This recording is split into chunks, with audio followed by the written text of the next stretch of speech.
ඔයාලට මාව ඇහෙනවද? ඔයාලට මාව ඇහෙනවද? හ්ම්? ඇහෙනවා. ඇහෙනවා. හරි. ඉතින් ඔන්න අපි 11 අවසර පටන් ගන්නයි හදන්නේ. ඊට කලින් හැමෝටම සුබ අලුත් අවුරුද්දක් වේවා. ඕගොල්ලන්ගේ අධ්‍යාපන කටයුතු ඔයාලා බලාපොරොත්තු වෙන හැම දෙයක්ම සාර්ථක වෙන අවුරුද්දක් වේවා කියලා ප්‍රාර්ථනා කරනවා. හරි? ඒ වගේම අපි ඔන්න පුතේ හරි හැමෝටම ඔව් හැපි නිව් ඉයර් කියනවා හැමෝටම සුබ අලුත් අවුරුද්දක්. ඒ වගේම පුතේ ඕගොල්ලන්ට ලැබෙන්න ඕනේ මේ දැන් ඔයාලගේ බෝඩ් එකේ තියෙන දෙවනි පාඩම. දෙවනි පාඩම කියන්නේ දැන් පළවෙනි පාඩම කරන්නේ නැතුවද දෙවනි පාඩම කරන්නේ? ඔව්. හරි. ඒ ඇයි කියලා මං ගිය මාසේ අන්තිම සතියේත් කියලා දුන්නා. ඇයි අපි එහෙම කරන්නේ කියලා. එකක් තමයි ඔයගොල්ලන්ට ඉස්කෝලේ තමයි පළවෙනි වාර විභාගෙ එන්නේ. හරිද? IT එක්සෑම් එකක් තිබ්බලු. මට මං හිතන්නේ දාලා තිබුණා ෂෙවෝන් නේද? ළමයි කීප දෙනෙක් මට දාලා තිබුණා IT එක්සෑම් එක තිබ්බා කියලා. සමහර ඉස්කෝලවල 10 වසර තියලා. ටිකක් අමාරුයි කියලාත් කිව්වා. අමාරු නම් පුතේ අපි මේ සැරේ හරියට වැඩේ කරමු. මොකද මං ඔයාලට මුණ ගැහුනේ පොඩි කාලෙයි 10 වසරේ. හැබැයි මං ඕගොල්ලන්ට පළවෙනි පොරොන්දුව දෙනවා මේ අවුරුද්දේ. ඔයාලට 10 ටිකට 10 දැන් මගෙන් කෙරිලා නැහැ. මගෙන් කෙරිලා තියෙන්නේ පාඩම් 3යි. එතකොට ඔයාට පළවෙනි පාඩමේ ඉඳලා පළවෙනි පාඩම මම පොඩි දෙයක් ඒක පොත බලලත් ලියන්න පුළුවන්. පළවෙනි පාඩම ලොකු දෙයක් නෙවෙයි. ඒකේ ගොඩාක් ප්‍රශ්න එන්නේත් නැහැ. දෙවෙනි පාඩමේ ඉඳලා 10 දෙවෙනි පාඩමේ ඉඳලා මම ඕගොල්ලන්ට ලින්ක් එක දානවා. හරිද? ලින්ක් එකක් දානවා. රෙකෝඩින් උත් දානවා. ඒ රෙකෝඩින් එක වෙනම මම ගන්නවා 10 රෙකෝඩින් කියලා. හරිද? නැත්නම් ඔකට පැටලෙනවනේ. 10 රෙකෝඩින් වෙනම දෙනවා ඔයාට. 11 රෙකෝඩින් ටික වෙනම දෙනවා ඔයාට. හරිද? හැකිතාක් ඉගෙන ගන්න මේ දෙන්නේ. එතකොට 10 රෙකෝඩින් ටික දාන්නෙත් ලින්ක් එකක් දාලා. එතකොට ඔයාට පුළුවන් 11 වසරේ පන්තියටත් එන්න පුළුවන්. 10 වසරේ පන්තියටත් ඔයාට එන්න පුළුවන්. ඒ 10 වසරේ පන්තියට ඔයාලා සත පහක්වත් ගෙවන්න එපා. ඒකේ ටියුට් ටිකත් මම එවනවා ඔයාලා. තේරුණාද? ඒ ටියුට් ටිකත් එවනවා. ඒ රෙකෝඩින් එකත් එවනවා. ඒ ලින්ක් එකත් එවනවා. ඒවට මුදල් කිසි දෙයක් ගෙවන්න එපා. ඔයාගේ ඉයර් එක 11 වසර. ඒකේ ටියුට් ටික, ඒකේ රෙකෝඩින් ටික, ඒකේ පේපර්ස් ටික ඒ ඔක්කොමත් මම එවනවා. හරිද? ඒ නිසා පුතා අපිට මේ වැඩේ ගොඩ දාගන්න පුළුවන්. දැන් ගොඩක් අය කියලා තිබුණා මේ 10 වසර පන්තියේ තියෙන්නේ කවදද? ඒකත් මුලින්ම කියලා ඉන්නම්. හෙට තමයි තියෙන්නේ. 10 වසර පන්තියේ සාමාන්‍යයෙන් තියෙන බදාදා. බදාදා 7 9. හැබැයි පුතේ ඒකට ඔයාලා හෙට ඉඳන් සම්බන්ධ වෙන්න එපා. මොකද හෙට ඉඳන් කරන්නේ පළවෙනි පාඩමනේ. ඒක ඔයාට වැඩක් නෑ ඇත්තටම. පළවෙනි පාඩමේ 10 සම්බන්ධ වෙන එකේ කිසිම තේරුමක් නෑ. දෙවෙනි පාඩමේ ඉඳලා මම ඔයාලව සම්බන්ධ කරගන්නවා. හරි? එතකොට බදාදා තමයි සාමාන්‍යයෙන් 10 පන්තියේ තියෙන්නේ. හරිනේ? හරි. අපි එහෙනම් පාඩමට යමු. හැකිතාක් කාලය ඉතිරි කරගන්න ඕන නිසා. පුතේ මේ ඔයාලට හම්බෙලා තිනවා මෙන්න මේ වගේ ටියුට් එකක්. බලන්න. මේ වගේ ටියුට් එකක් ඔයාලට හම්බෙලා ඇති. තියනව නේද? right. මේ ටියුට් එකේ ඔව් පුතේ 10 ටියුට් ටිකක් එවනවා. හරි? ඒක මම වෙනම ක්‍රමයක් හදන්නම්. මේ ටියුට් එකේ අපි කරලා තිබුණා ගිය සතියේ උඩින් සතියේ 4 වෙනි පිටුවට එනකම්. බය වෙන්න එපා. අනිත් අය කලබල වෙන්න එපා. මේක අදත් කියලා දුන්නත් තේරෙනවා. හරිද? 4 වෙනි පිටුව පෙරලන්න. ටියුට් එකේ 4 වෙනි පිටුව. ඒකේ තියෙනවා දැන් මේ අපි පද්ධති පාඩම කරන්නේ. සිස්ටම්. මේ පේනවනේ පාඩම. සිස්ටම් පාඩම. පද්ධති පාඩමේ මොකද වෙන්නේ? කම්පියුටර් සිස්ටම් එකක් හදන්න අපි ගන්න කියන්නේ කම්පියුටර් සිස්ටම් එකක් ඇයි හදන්නේ? කම්පියුටර් සිස්ටම් එකක් හදන්න අපිට මොනවද තියෙන අවශ්‍යතා?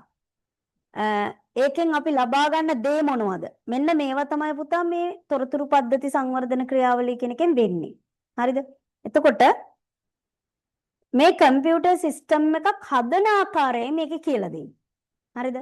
එතෙන්දි පළවෙනියෙන්ම අපිට මෙතන තමයි ඔය දැන් මම නතර කරලා තියෙන 4 වෙනි පිටුවේ පරිගණක පාදක තොරතුරු පද්ධති කියලා එකක් ඔයාලා ගාව තියෙනවා. බලන්න. සමහර අයට ටියුට් එක හම්බෙලා නැහැ. හරිද? සමහර අයට ටියුට් එක හම්බෙලා නැත්තේ ඊයේ අද මට ඇඩ්‍රස් දාපු අයට පුතේ ඉතින් ඊයේ අද ඇඩ්‍රස් දැම්මහම අපි එදාම දානවා. එතකොට ඉතින් හම්බෙනකොට හෙට වෙයි. හෙට අනිද්දා වෙයි. ඒ නිසා ඒගොල්ලෝ ගන්න පොතක් කරන් ලියාගමු. මෙන්න මේක ඔය කියන්නේ. හරිද? පරිගණක පාදක තොරතුරු පද්ධති. බලන්න බෝඩ් එක දිහා. මෙන්න මේක. දැන් ටියුට් එක නැති අය ලියා ගන්න පරිගණක පාදක තොරතුරු පද්ධති කියලා. ඇහෙන්නේ නෑ මිස්. දැන් ඇහෙනවද බලන්න? දැන් ඇහෙනවද?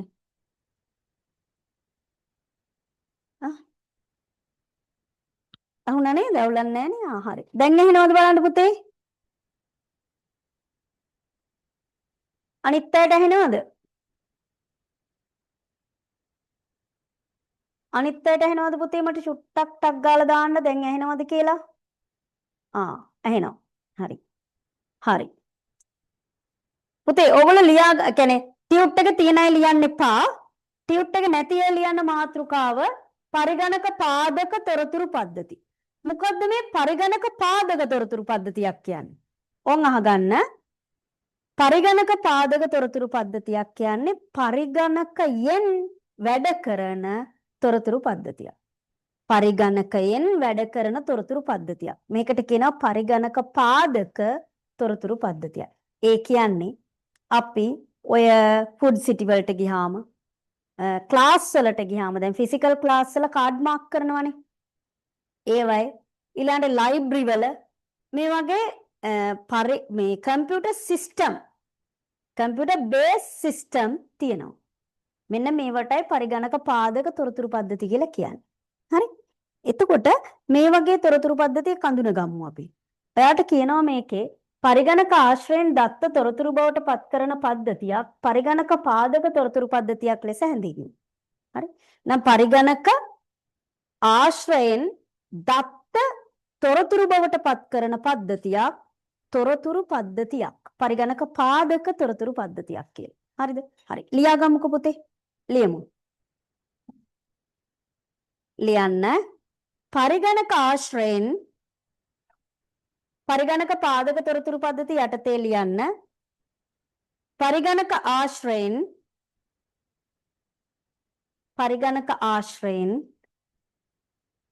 දත්ත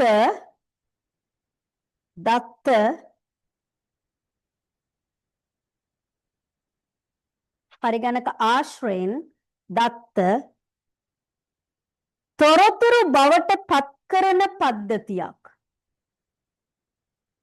පරිගණක ආශ්‍රයෙන් දත්ත තොරතුරු බවට පත් කරන පද්ධතියක්.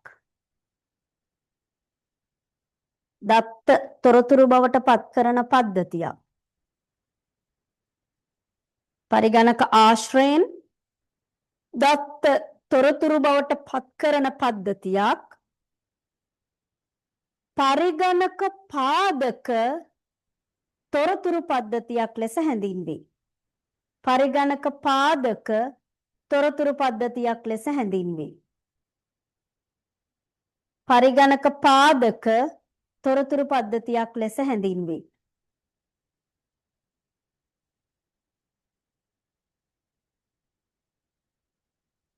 හරි. දැන් මෙහෙම හිතන්නකෝ. දැන් ඔයාලට හිතෙයි දැන් එතකොට ඔන්න තොරතුරු පද්ධතියක් කියන්නේ පරිගණකයක් පාවිච්චි කරලා අපි සිස්ටම් එකක් හැදුවා නම් අන්න ඒක පරිගණක පාදක තොරතුරු පද්ධතියක්. මේක හැමදාම විභාගෙට ආවා. මේ කොටස. පරිගණක පාදක පාසල් පුස්තකාල පද්ධතියක් ලෙස සලකන්න. පරිගණක පාදක පාසල් පුස්තකාල පද්ධතියක් සලකන්න. එමගින් පුස්තකාලාධිපතිට ලැබෙන ප්‍රයෝජන පහත දැක්වි. දැන් අපි හිතමුකෝ අපි මෙහෙම කරමු. හිතමු අපේ ලයිබ්‍රරිය. ඇත්තටම ඔයාගේ ලයිබ්‍රරිය. ඔයාගේ ඉස්කෝලේනේ පුතේ. ඉස්කෝලේ ලයිබ්‍රරියේ අත්දැකීම් මටත් තියෙනවා. මමත් ඉස්කෝලේ යන කාලේ දැන් ඔයත් ඉස්කෝලේ යන කාලේ එකම රටාව. කොහේවත් වෙනසක් වෙලා නැහැනේ. ලයිබ්‍රරියට අපි යනවා. අපිට පීරියඩ් එකක් දීලා තියෙනවා. අපි මේ පීරියඩ් එකේ ඔන්න ලයිබ්‍රරියට යනවා. යනකොටම වෙලාව ටිකක් ඉවරයි. අපිට තියෙන විනාඩි 45යි එකට. ඔන්න ටිකක් ඉවරයි. ඊට පස්සේ අපි ගිහින් පොතක් හොයනවා. අපිට එකපාර පොතක් හොයන්න බෑ. ඇයි? අපි ගත්ත පොත බාර දෙන්න එපායි. එතකොට එතන ඉන්නවා ලයිබ්‍රරියේ මිස්. අපි ගිහිල්ලා පොත බාර දෙන්න ඕනේ එයාට. එතන පොලිම. එයා පොත බාර අරන් තමයි අපේ රෙකෝඩ් එක අයින් කරන්නේ. ඊට පස්සේ අපිට කියනවා ගිහිල්ලා පොතක් ගන්න කියලා. අනේ අපි යනවා පොත් ගන්න. අපි ගන්න යන්නේ නවල්. අපි යන්නේ නවල් කියලා ගහලා තියෙන කබඩ් එක ගාවට. මේ මගේ ඔයාගේ දෙන්නගේම අත්දැකීම් එකයි. හරිද? අදටත් ඔයා මම පොත් හොයපු විදිහටම තමයි පොත් හොයන්නේ. ඔන්න අපි නවල් කියලා ගහලා තියෙන කබඩ් එක ගාවට යනවා. අපි නවල් හොයනවා. ඒ කබඩ් එකේ නවල් නැහැ. නවල් කියලා ගහලා තිබුණාට නවල් නැහැ පුතා. හරිද? සිරියාවතී ගාව කිසිම සිරියාවක් නැහැ වගේ. ආන් එහෙම. හරිද?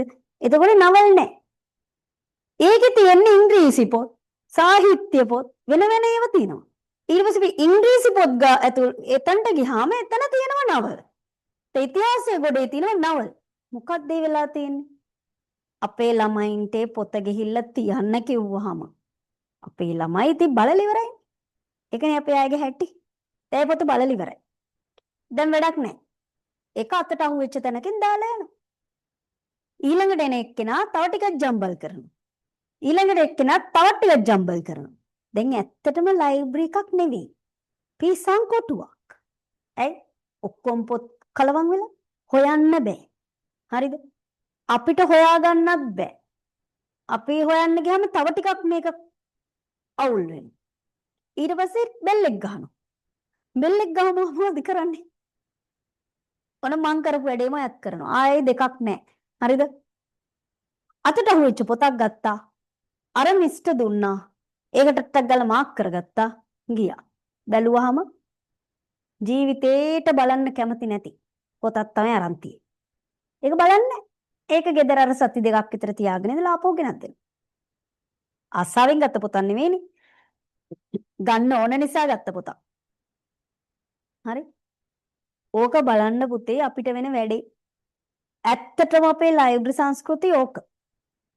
අපි එදා ඉඳන් අද වෙනකන් අපේ ලයිබ්‍රරියේ ගිහින් පොත් හොයන්න ඕන. ඒ නිසා එතන කලබලේ වැඩි. එතන ගාලගොට්ටිය. ලයිබ්‍රරි කියන්නේ නිශ්ශබ්දව ඉන්න ඕනේ තැනක්. ඒ වුණාට ඒකේ පොත් තෝරන්න ගියාම කිසිම නිශ්ශබ්දතාවයක් නැහැ. හරිද? ඒ නිසා ඒකේ වැඩ වැඩි පොත් මේ අවුල් වෙලා ඒක නිසා නිශ්ශබ්දතාවය නැහැ. ඒ නිසා මේ මිස්ටර් තරහ යනවා. ඉතින් ඔයාලා කියනවා අම්බෝ අපේ ලයිබ්‍රරි එකේ මිස් ප්‍රින්සිපල්ටත් වඩා සැරයි. ඔව් එහෙම කියනවා. ප්‍රින්සිපල්ටත් වඩා සැරයි. ලයිබ්‍රරි එකේ මිස්. ඒ යාට ඉතින් මේක පිළිවෙලකට හදාගන්න බෑනේ. මේක පිළිවෙලකට හදන්න ක්‍රම කියන්නේ මේ අත්‍යරු ක්‍රමයට මේ පුස්තකාල පද්ධතිය අවුල් වෙලා තියෙන නිසා ඒට තරහ යන එක සාධාරණයි. අපිට වැඩක් කළත් නැහැ. එයාටත් හැමදාම තරහ යනවා. අපි පොත් බලලත් නැහැ. අපිට කාලයක් මදි. ඒ පොත් හොයන්නම ලොකු කාලයක් යනවා. ඔන්න පුතේ අපේ ලයිබ්‍රරි සංස්කෘතිය. හරිද? හරිද? මේ ටීචර් අපි පොත් කියවන්නේ නැහැනේ. කියව නැත්තම් කියවන්න. කියවන්න ආස හිතෙන පොත් තියෙනවා. ඉතින් ඒවා කියවන්න. පොත් කියවන්න නැති හින්දානේ පුතේ අපිට මේ ප්‍රශ්නේ වෙන්නේ. හරි? අපි පොත් කියවන්න ඕනි. හරිනම් අපි පොත් පිස්සෝ වෙන්න ඕන. හරිද? එක එක්කෙනා ආස જાති. දැන් ඔයා කියවනවා කියලා කියවන්න ඕනේ මේ මහා මේ පරිචීන පොත් කියවන්න ඕනේ මේ ලොකු මේ දැනුමක් එක්ක තියෙන. ඔයා කැමති නවල් කියවන්න නම් ඔයා කියවන්න. ඔයා කැමති කෙටි කතා කියවන්න නම් කියවන්න. ඔයා කැමති නිසදැස් තියෙන පොත් කියවන්න නම් කියවන්න. කියවන එක ආකාරයයි. කෙනෙක් එක මේ ඉහළින් කියවනවා. කෙනෙක් එක මැද මට්ටමේ කියවනවා. කෙනෙක් එක පහළ මට්ටමින් කියවනවා. ප්‍රශ්නයක් නැහැ. සුරංගනා කතා කියවන අයත් ඉන්නේ තාම. ප්‍රශ්නයක් නැහැ. කියවන්න කියලා තමයි අපි කියන්නේ. හරිද? කියවන්න ඕනේ. පොත් කියවන්න. හරි? ඉතින් ඔන්න අපිට පොත් කියවන්න ගියාම වෙන වැඩේ. ඒ නිසාම දැන් ඔයා කියන එක ඇත්ත වෙන්න පුළුවන්. කියවන්නේ නැත්තේ කියවන්න ගිහිල්ලා දුකක් විඳිනවනේ. ඒ නිසා ඔයාලට කියවන්න හිතෙන්නේ. හරිද? එහෙම එකක් තියෙනවනේ. ඊට පස්සේ ඔයා කියවීම අත්හරිනවා. දැන් මේ ලයිබ්‍රරි සිස්ටම් එක හරියට හදපු නැති එකේ ප්‍රශ්නේ ඔය. ඇත්තටම ඔක මෙහෙම තිබුණා නම් මම ඒ වගේ ලයිබ්‍රරි එකකට වට්ට කැමති. කොයි වගේ ලයිබ්‍රරි එකකටද? ඔයා සමාජිකයෙක් ලයිබ්‍රරි. ඔයාට තියෙන කාඩ් එක. අර ATM කාඩ් එක වගේ කාඩ් එකක් තියෙනවා. හරිද? බාර් එක දාලා තියෙනවා.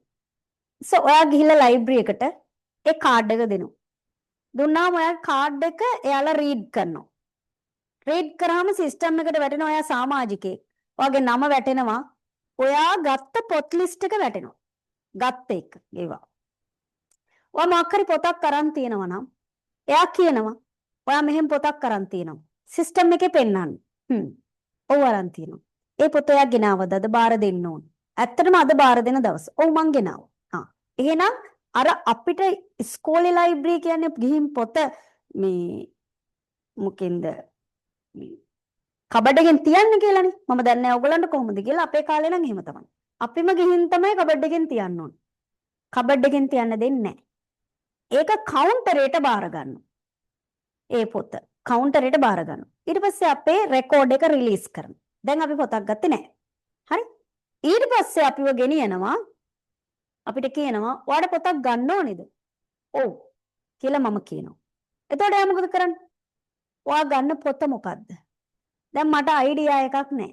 මං කියනවා නවල් එකක්. නවල් තියෙන්නේ මෙන්න මේ කබඩ් එකේ. නැත්තම් සමහරක් වෙලට තට්ටු තියෙන්නේ. ලයිබ්‍රරි එකම ලොකු තට්ටු. එතකොට කියනවා දෙවෙනි තට්ටුවේ පස්වෙනි කාමරේ හතරවෙනි කබඩ් එක. මං ඒකටම යනවා.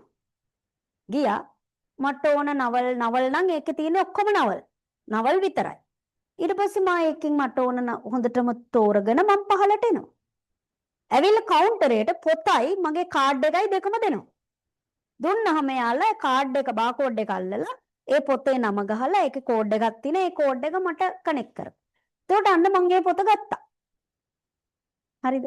ඉතින් පුතේ කොච්චර ලේසිද බලන්න. කොච්චර නිහඬද බලන්න. හරි? සිස්ටම් එකක් තියනකොට අවට නිහඬ වෙනවා. ඒ තරමට සිස්ටම් එකයි වැඩ කරන්නේ. සිස්ටම් එකක් තියනකොට අපි කතා කරන්න දෙයක් නැහැ. අපිට වෙන මොකුත් වැඩිපුර කතා කරන්න දේවල් ඉතිරි වෙන්නේ නැහැ. ඒ රාජකාරියට ඒ රාජකාරිය කරන මැෂින් එකක් තියෙනවා.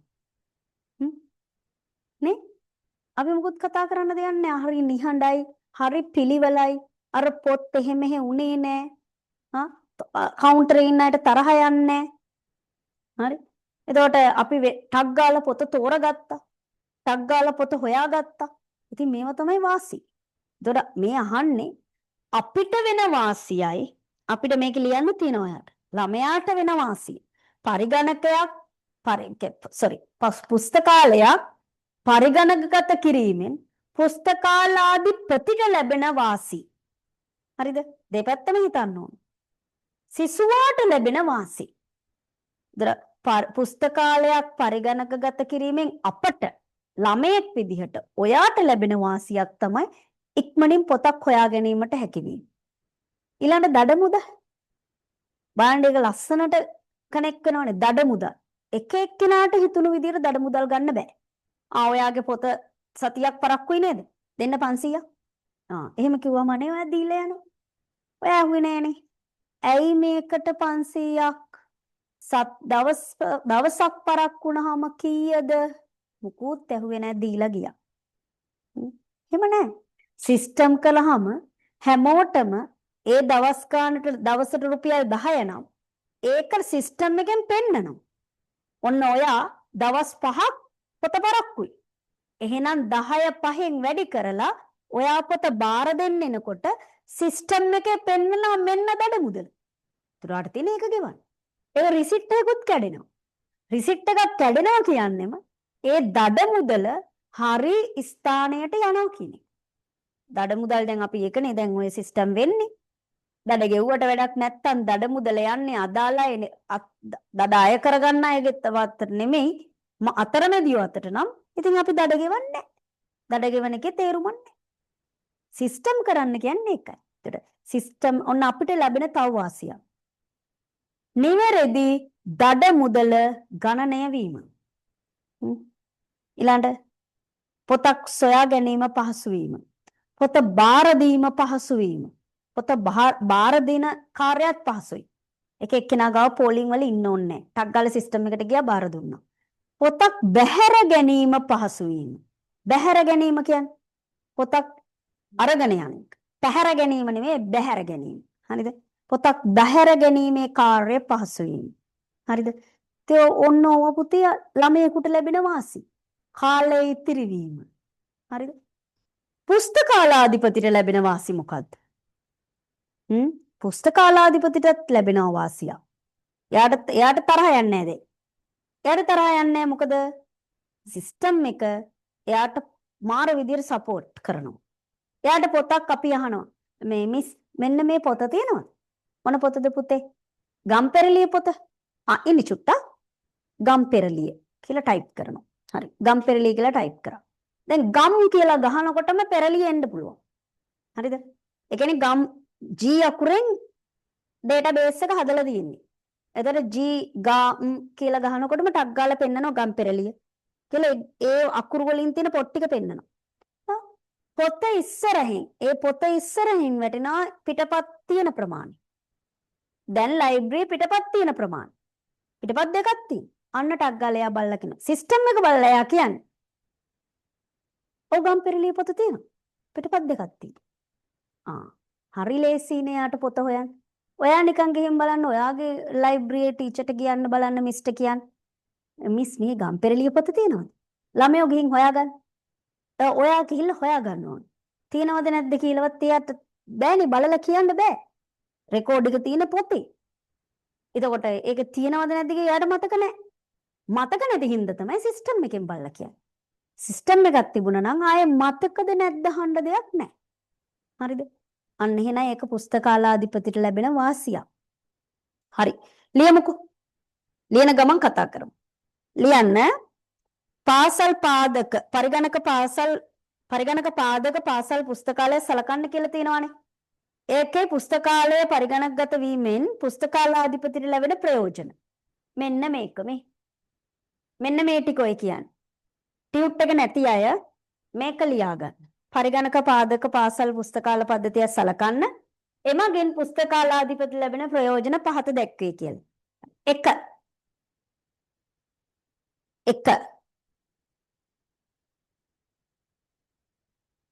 පුස්තකාලය තුල මේකම ලියන්න එපා ඔක්කොම ලියන්න ඕනේ නැහැ. අපි කැටි කරමු.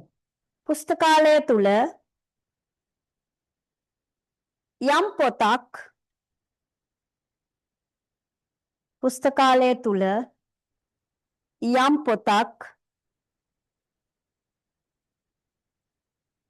තිබේද නැද්ද යන වග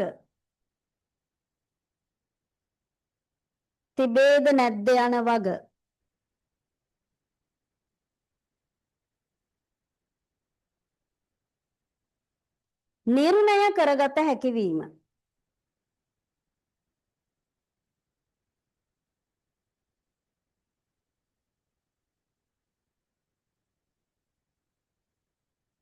තිබේද නැද්ද යන වග නිර්ණය කරගත හැකි වීම.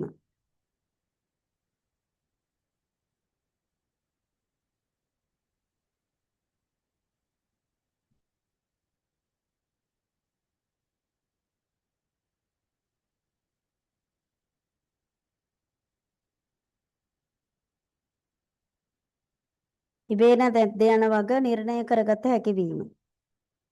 හරි. පුස්තකාලය තුල යම් පොතක් තිබේද නැද්ද යන වග නිර්ණය කරගත හැකි වීම. 2.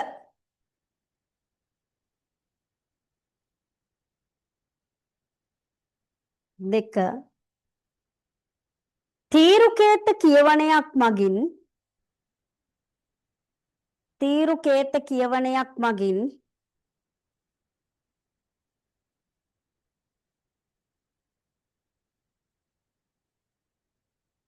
තීරු කේත කියවනයක් මගින්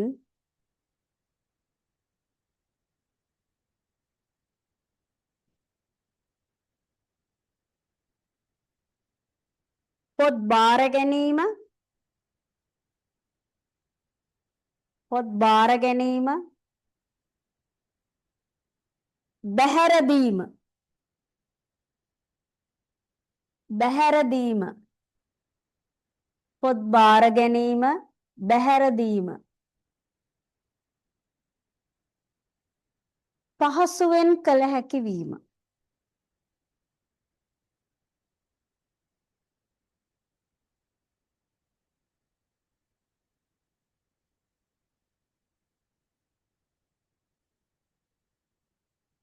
පහසුවෙන් කළ හැකි වීම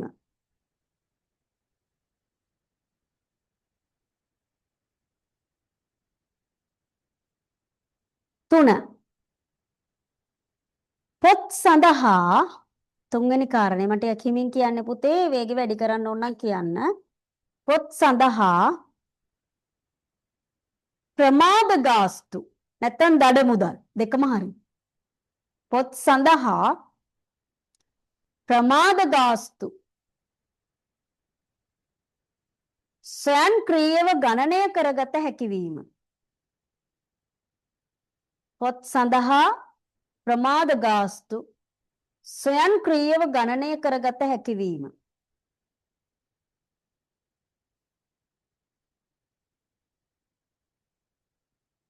4 ස්වයංක්‍රීයව ගණනය කරගත හැකි වීම 4 කාර්යක්ෂමව ප්‍රමාද ගාස්තු ස්වයංක්‍රීයව ගණනය කරගත හැකි වීම ඊළඟ කාරණය කාර්යක්ෂමව පොත් සොයා ගැනීමට පහසු වීම කාර්යක්ෂමව පොත් සොයා ගැනීමට පහසු වීම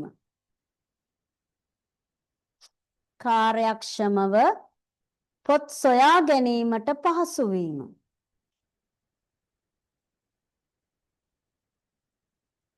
කාර්යක්ෂමව පොත් සොයා ගැනීමට පහසු වීම හරි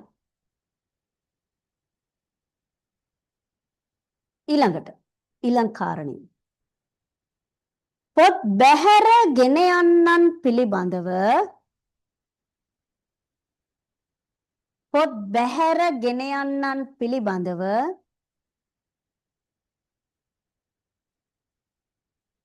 පොත් බැහැර ගෙන යන්නන් පිළිබඳව වාර්තා තබා ගත හැකි වීම පොත් බැහැර ගෙන යන්නන් පිළිබඳව වාර්තා තබා ගත හැකි වීම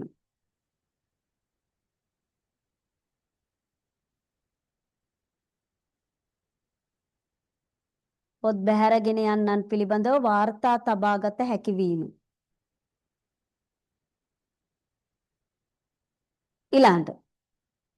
ඊළඟ කාරණේ මම ප්‍රශ්න වලට උත්තර දෙන්නම් පුතේ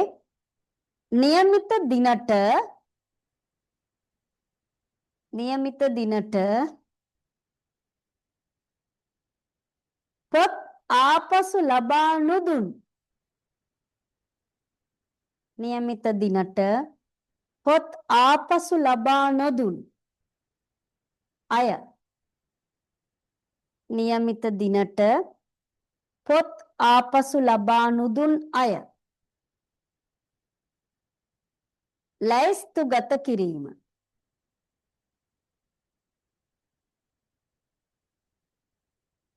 ලැයිස්තුගත කිරීම નિયમિત දිනට පොත් ආපසු ලබා නොදුන් පුද්ගලයන් ලැයිස්තුගත කිරීම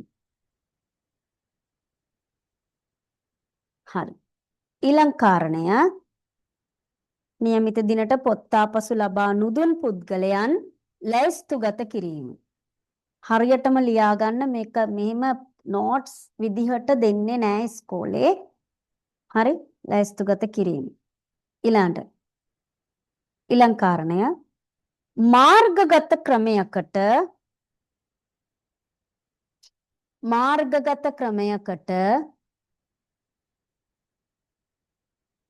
මාර්ගගත ක්‍රමයකට පොත් සෙවීම පොත් සෙවීම වෙන් කිරීම සිදු කළ හැකි වීම මාර්ගගත ක්‍රමයකට පොත් සෙවීම වෙන් කිරීම සිදු කළ හැකි වීම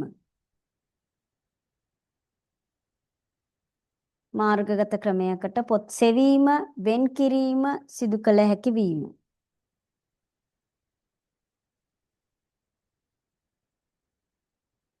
හරි ඊළඟ කාරණය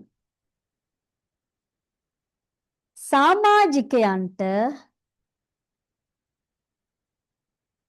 ඊබුක් ලබා දිය හැකි වීම සමාජිකයන්ට ඊබුක් ලබා දිය හැකි වීම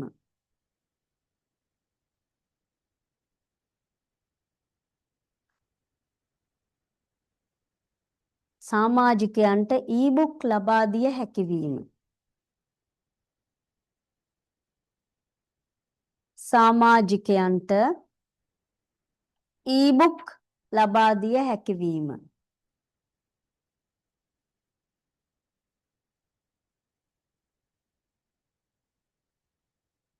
අන්තිම කාරණය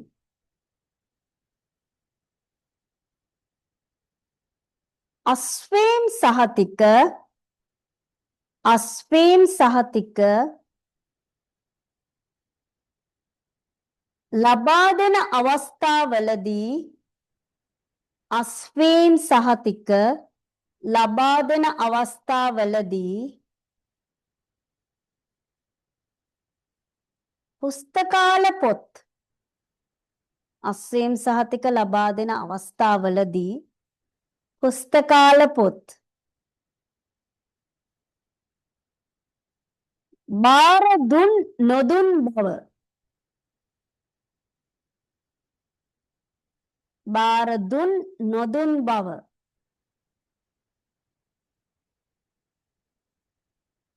ෂණිකව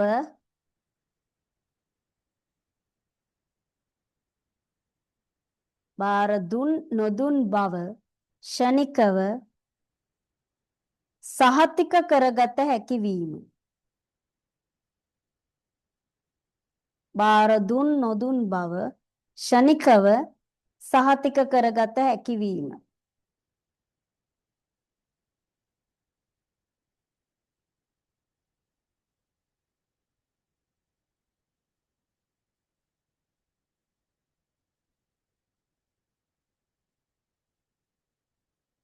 හරි බලමු මගෙන් අහනවා පුතේ ප්‍රශ්නයක් මේවා පේපර් එකට එනවද ටීචර් මේක මෙහෙම්ම එන්නේ මේ විදිහටම ගෙඩි පිටින් එන්නේ හැබැයි ඔයාට මේක මේ දැන් එන්නේ දැන් 24 25 පේපර් එක කළොත් 2024 පේපර් එක කළොත් එහෙම හොඳටම පද්ධති වලින් අනලා තියෙන්නේ හොඳට කියන්නේ අපිට සිස්ටම් පාඩම ලේසි පුතේ ලේසි නිසා ළමයා මේක පාඩම් කරගන්නවා හැබැයි අපිට ලේසි කියලා හිතාගෙන අපි යනවනේ මේ පාඩම හොඳටම ඔයාව කරකවමු. ඉතින් ඇත්තටම ඔයා පාඩම් කරලා ගියා. ඔයාට හොඳටම සිස්ටම් පුළුවන්. ඒත් අහන ප්‍රශ්න වලට උත්තර දෙන්න තේරෙන්නේ. අන්න එහෙම එකක් මේ ප්‍රශ්නේ තියෙනවා. ඉතින් දැන් මේක මේ විදිහටම අහන්නේ පුස්තකාලාධිපතිට. ඔය එකක් අල්ලගන්න. හරිද? පුස්තකාලාධිපතිට මෙන්න මෙහෙම. පොත් සඳහා ප්‍රමාද ගාස්තු ස්වයංක්‍රීයව ගණනය කරගත හැකිවීම වාසියකි. පැහැදිලි කරන්න. දොට පුස්තකාලාධිපතිට පොත් සඳහා ප්‍රමාද ගාස්තු ස්වයංක්‍රීයව ගණනය කරගත හැකිවීම වාසියකි. හරිද? එතකොට ඒක පැහැදිලි කරන්න. ඉතින් අපි කියන්න ඕනේ මේ පුස්තකාලයේ ස්වයංක්‍රීයව ගණනය කළොත් පුස්තකාලාධිපතිට පහසු වෙනවා. ළමයාට පහසු වෙනවා. නමුත් ස්වයංක්‍රීය ක්‍රමයකට නොතිබුණොත් එක එක ප්‍රමාද ගාස්තුන් අය කළගත හැකි. අක්‍රමිකතාවන් සිදුවිය හැකි. ඔය බලන්න. අපිට දැන් ඕක මේ පොතේ තියනවද? නැහැනේ. හැබැයි අපි දැනගෙන සිටිය යුතුයිනේ එහෙම එකක් කරනවා කියලා. ප්‍රමාද ගාස්තු අය කරන ස්වයංක්‍රීය ක්‍රමයකට ගණනය කරගන්න ඕනේ කියලා. ඔය වගේ මේකේ තියෙන ඕනම එකකින් අහන්න පුළුවන්. හරිද? ඔව්.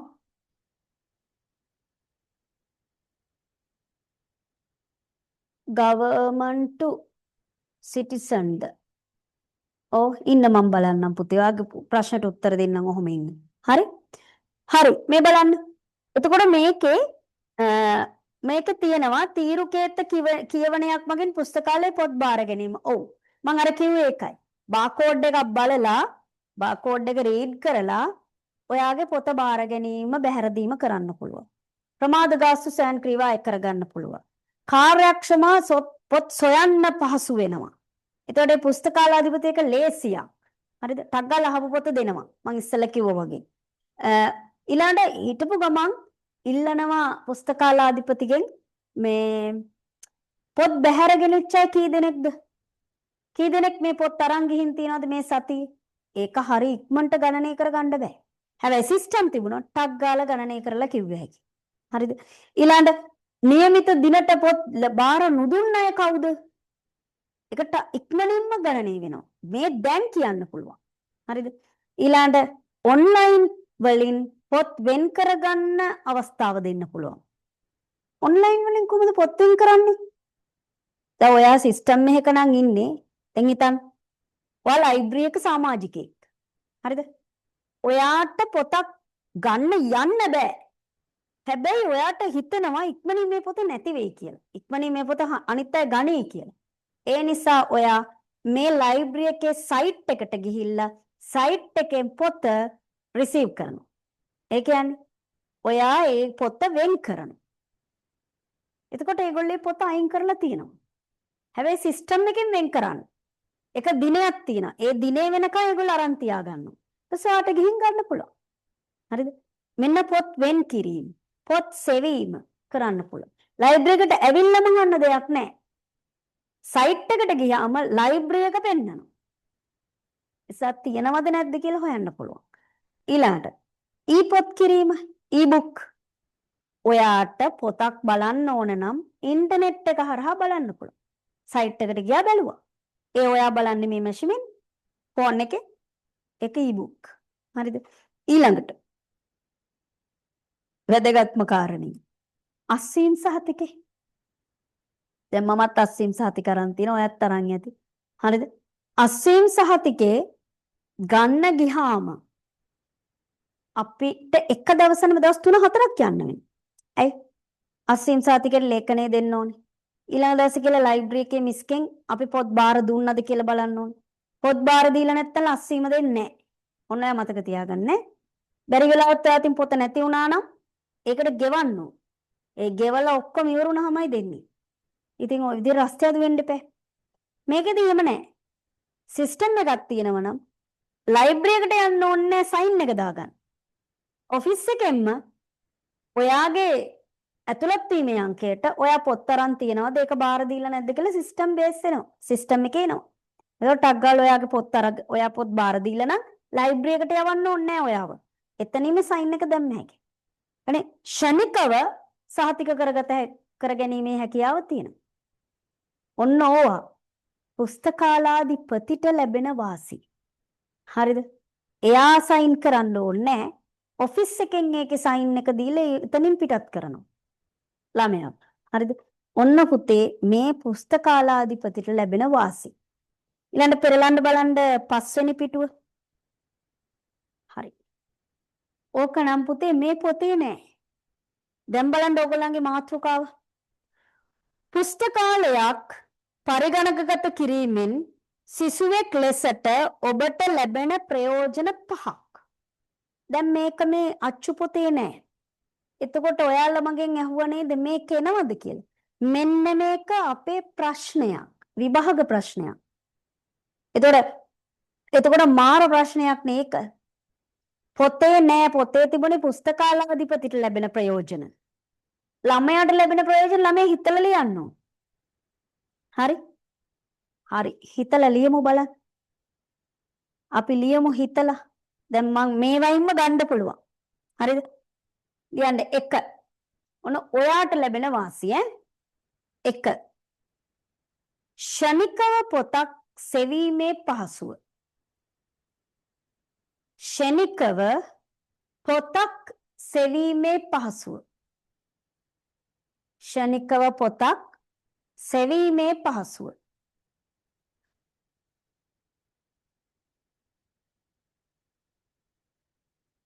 ක්ෂණිකව පොතක් සෙවීමේ පහසුව. දෙක. දෙක.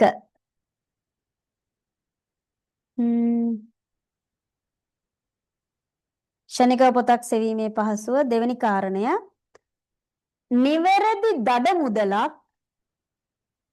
නිවැරදි දඩ මුදලක් නැත්නම් නිවැරදි ප්‍රමාද ගාස්තුවක්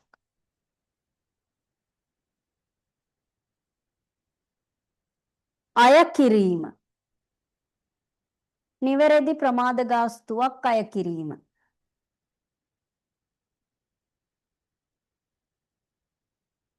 නිවැරදි ප්‍රමාද ගාස්තුවක් අය කිරීම. මොකද සිස්ටම් එකකින් එන නිසා එක එක්කෙනාට ඕන ප්‍රමාද ගාස්තුව අය කරන්නේ නැහැ. 3. නිවැරදි ප්‍රමාද ගාස්තුවක් අය කිරීම. 3. පොත් බැහැර ගැනීම. පොත් බැහැර ගැනීම හා බාර දීම. පොත් බැහැර ගැනීම හා බාර දීම. පොත් බැහැර ගැනීම හා බාර දීම කාර්යක්ෂම වීම. පොත් බැහැර ගැනීම හා බාර දීම කාර්යක්ෂම වීම.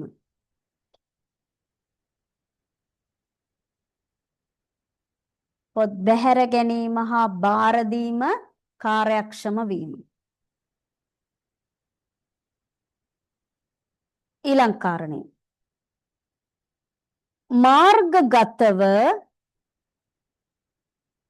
මාර්ගගතව පොත් වෙන් කිරීම.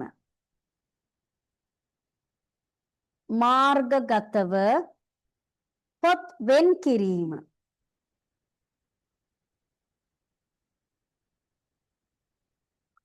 මාර්ගගතව පොත් වෙන් කිරීම. මාර්ගගතව පොත් වෙන් කිරීම. 5.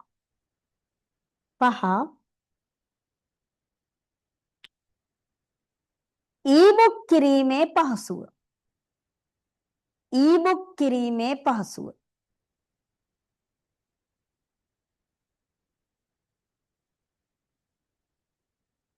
ඊබුක් කිරීමේ පහසුව. හරි.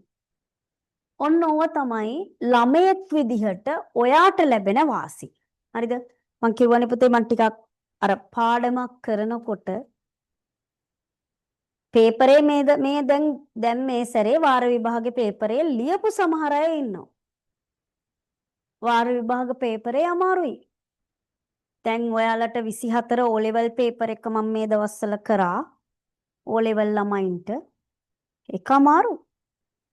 ඒකේ මේ ප්‍රශ්නේ මාර විදිහට වෙනස් කරලා අමාරු කරලා හිතන්නේ නැති තැන්. ඒ නිසා පුතේ අපිට මෙහෙම හිතලා එයි කියලා හිතලා ලියන්න වෙනවා. හිතලා ලියන්න වෙන ඒවා ගොඩයි දැන් පේපර් එක ඇතුලේ.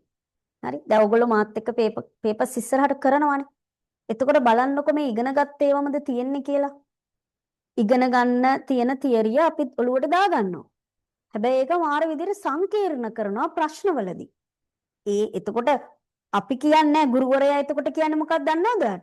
ඉතින් මේක මං වාට උගන්වලා තියෙන්නේ. ඔව් ඇත්ත. උගන්වලා තමයි තියෙන්නේ. ඒ උගන්වපු දේ අර ප්‍රශ්නෙට දාන්න ගිහිල්ලා අවුල් වෙලා. ඒ උගන්වපු දෙයට සෑහෙන මේ දෙයක් වටින් ඕනේ. ඒක ළමයට හදා ගන්න දීලා.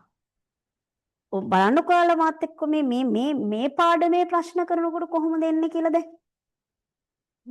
බලන්නකො දැන් එන්න මේ ප්‍රශ්න කොච්චර ගැඹුරු වෙලා තියෙනවද කියලා. මම ඔයාට කිව්වට ඔයා 2024 පේපර් එක අරන් බලන්න. 2024 O level paper එකේ පද්ධති ප්‍රශ්නේ බලන්න. පද්ධති ප්‍රශ්නේ බලන්න. සිස්ටම් ප්‍රශ්නේ. ඔයාට හොල්මන් වෙනවා. මේ මොකද්ද මේ අහලා තියෙන්නේ කියලා. හරිද? ඒ නිසා පුතේ මේක මේ ලේසියට ගන්න එපා. දැන් එන්න පේපර්ස් බරපතල වෙනවා. ඒක වාර විභාග වලින් ඉඳන්ම බරපතල කරලා තියෙන්නේ. ඉතින් ඒක අපි මේ හැම විෂයකම එකක නෙවෙයි. අපි ඉගෙන ගන්නවා කියන එක පොතේ තියෙන එකම ඉගෙනගෙන හරියන චුට්ටක් ඊට වටේ මේ ප්‍රශ්නේ මෙහෙම එන්න පුළුවන් මේ ප්‍රශ්නේ මෙහෙම වෙන්න පුළුවන් මෙහෙම ඇහුවොත් මොකද කියන්නේ අන්න ඒවා අපි පොඩ්ඩක් ගැස් කරලා තියෙන්න ඕනි හරි හරි ඒක මම කරනවා මම කියා වැඩියෙන්නේ කරන්නේ ඒකට තමයි හරි ඊළඟට බලන්න අත්තිරු පද්ධති පරිගණක පාදක පද්ධති හරිද අත්තිරු පද්ධති පරිගණක පාදක පද්ධති ඔන්න දැන් අර මුල් කොටස් ටික නැති අයට මේ ටික තේරුණාම මුල් කොටස් ටික හරි. මුලදිත් මම කතා කරා අත්තිරු පද්ධතිය පරිගණක පාදක පද්ධතිය. දැන් ආයෙ එනවා. හරිද? මොකද්ද අත්තිරු පද්ධතිය කියන්නේ? අතින් සකස් කරපු පද්ධතිය. දැන් මේ ටියුට් එක හදලා තියෙන්නේ අති. මේ අත්තිරු. මේ ටියුට් එක සම්පූර්ණයෙන් ඔයා ලිව්වට පස්සේ සම්පූර්ණයෙන් මේ ටියුට් එක ඉවර වුණාට පස්සේ මේක අත්‍යරු තොරතුරු පද්ධතියක්. හරිද? එතකොට අත්‍යරු තොරතුරු පද්ධතියක් කියන්නේ අතින් සකස් කළ ලේඛන. පරිගණක පාදක තොරතුරු පද්ධතියක් කියන්නේ පරිගණක ගත දත්ත සහ තොරතුරු. හරිද? මේ දෙකේ වාසිය තියෙන. දැන් ඇත්තටම අත්‍යරු පද්ධතිය අපිට ඒක එපා හින්දානේ පරිගණක වද පද්ධතිය ගන්නෙ. ඉතින් අත්‍යරු පද්ධතියෙන් අපේ අතින් දෝෂ වෙන්න තියෙන ඉඩකඩ දැන් මේ ඔක්කොම යා ලියන්න ඕනේ මං කියනවා මේක ලස්සනට කෙටි කරලා අතින් පද්ධතියක් කරනකොට දෝෂ සිදු වෙන්න තියෙන ඉඩකඩ වැඩි පරිගණකයෙන් මේ දේ කරනකොට දෝෂ සිදු වෙන්න තියෙන ඉඩකඩ අඩුයි හරිද එතකොට තොරතුරු සකස් කරන්න අතින් කාලය වැඩියෙන් යනවා හිතන්නකෝ දැන් ඡන්ද ප්‍රතිඵල කොච්චර යනවද පුතා වෙලාව අපි මෙහෙ ඡන්දේ දාලා ඉවරලා ගණන් කරලා මේ ඊළඟ පහුවෙන්දත් ගිහින් පහුවෙන්දත් යන වෙලාවල් තියෙනවනේ ඉතින් එතකොට අපි විභාග ලියලා කොච්චර කල් බලාගෙනද පේපර්ස් බලලා එනකම් ඒ කාලය වැඩි ඒ තොරතුරු සකස් කරන්න හැබැයි මේකේ පරිගණක ගත පද්ධතියකදී අරි අඩු කාලයක් ඇතුළත තොරතුරක් දෙනවා. මේ දැන් ඩේටාබේස් එකට දැම්මා මේ දැන් කාඩ් මාක් කරා මේ දැන් ළමයා පන්තියට දැම්මා. මේ දැන් කාඩ් එක පංච් කළා ලයිබ්‍රරි එකට යන්න දුන්නා. හරිද? හරි? ඊළඟට දත්ත ගබඩා කරන්න විශාල ඉඩක් යනවා. හොඳම උදාහරණය ඉස්කෝලේ. ඉස්කෝලේ ඉඩ නැහැ කියනවා. බලන්න කොහෙද ඉඩ තියෙන්නේ කියලා.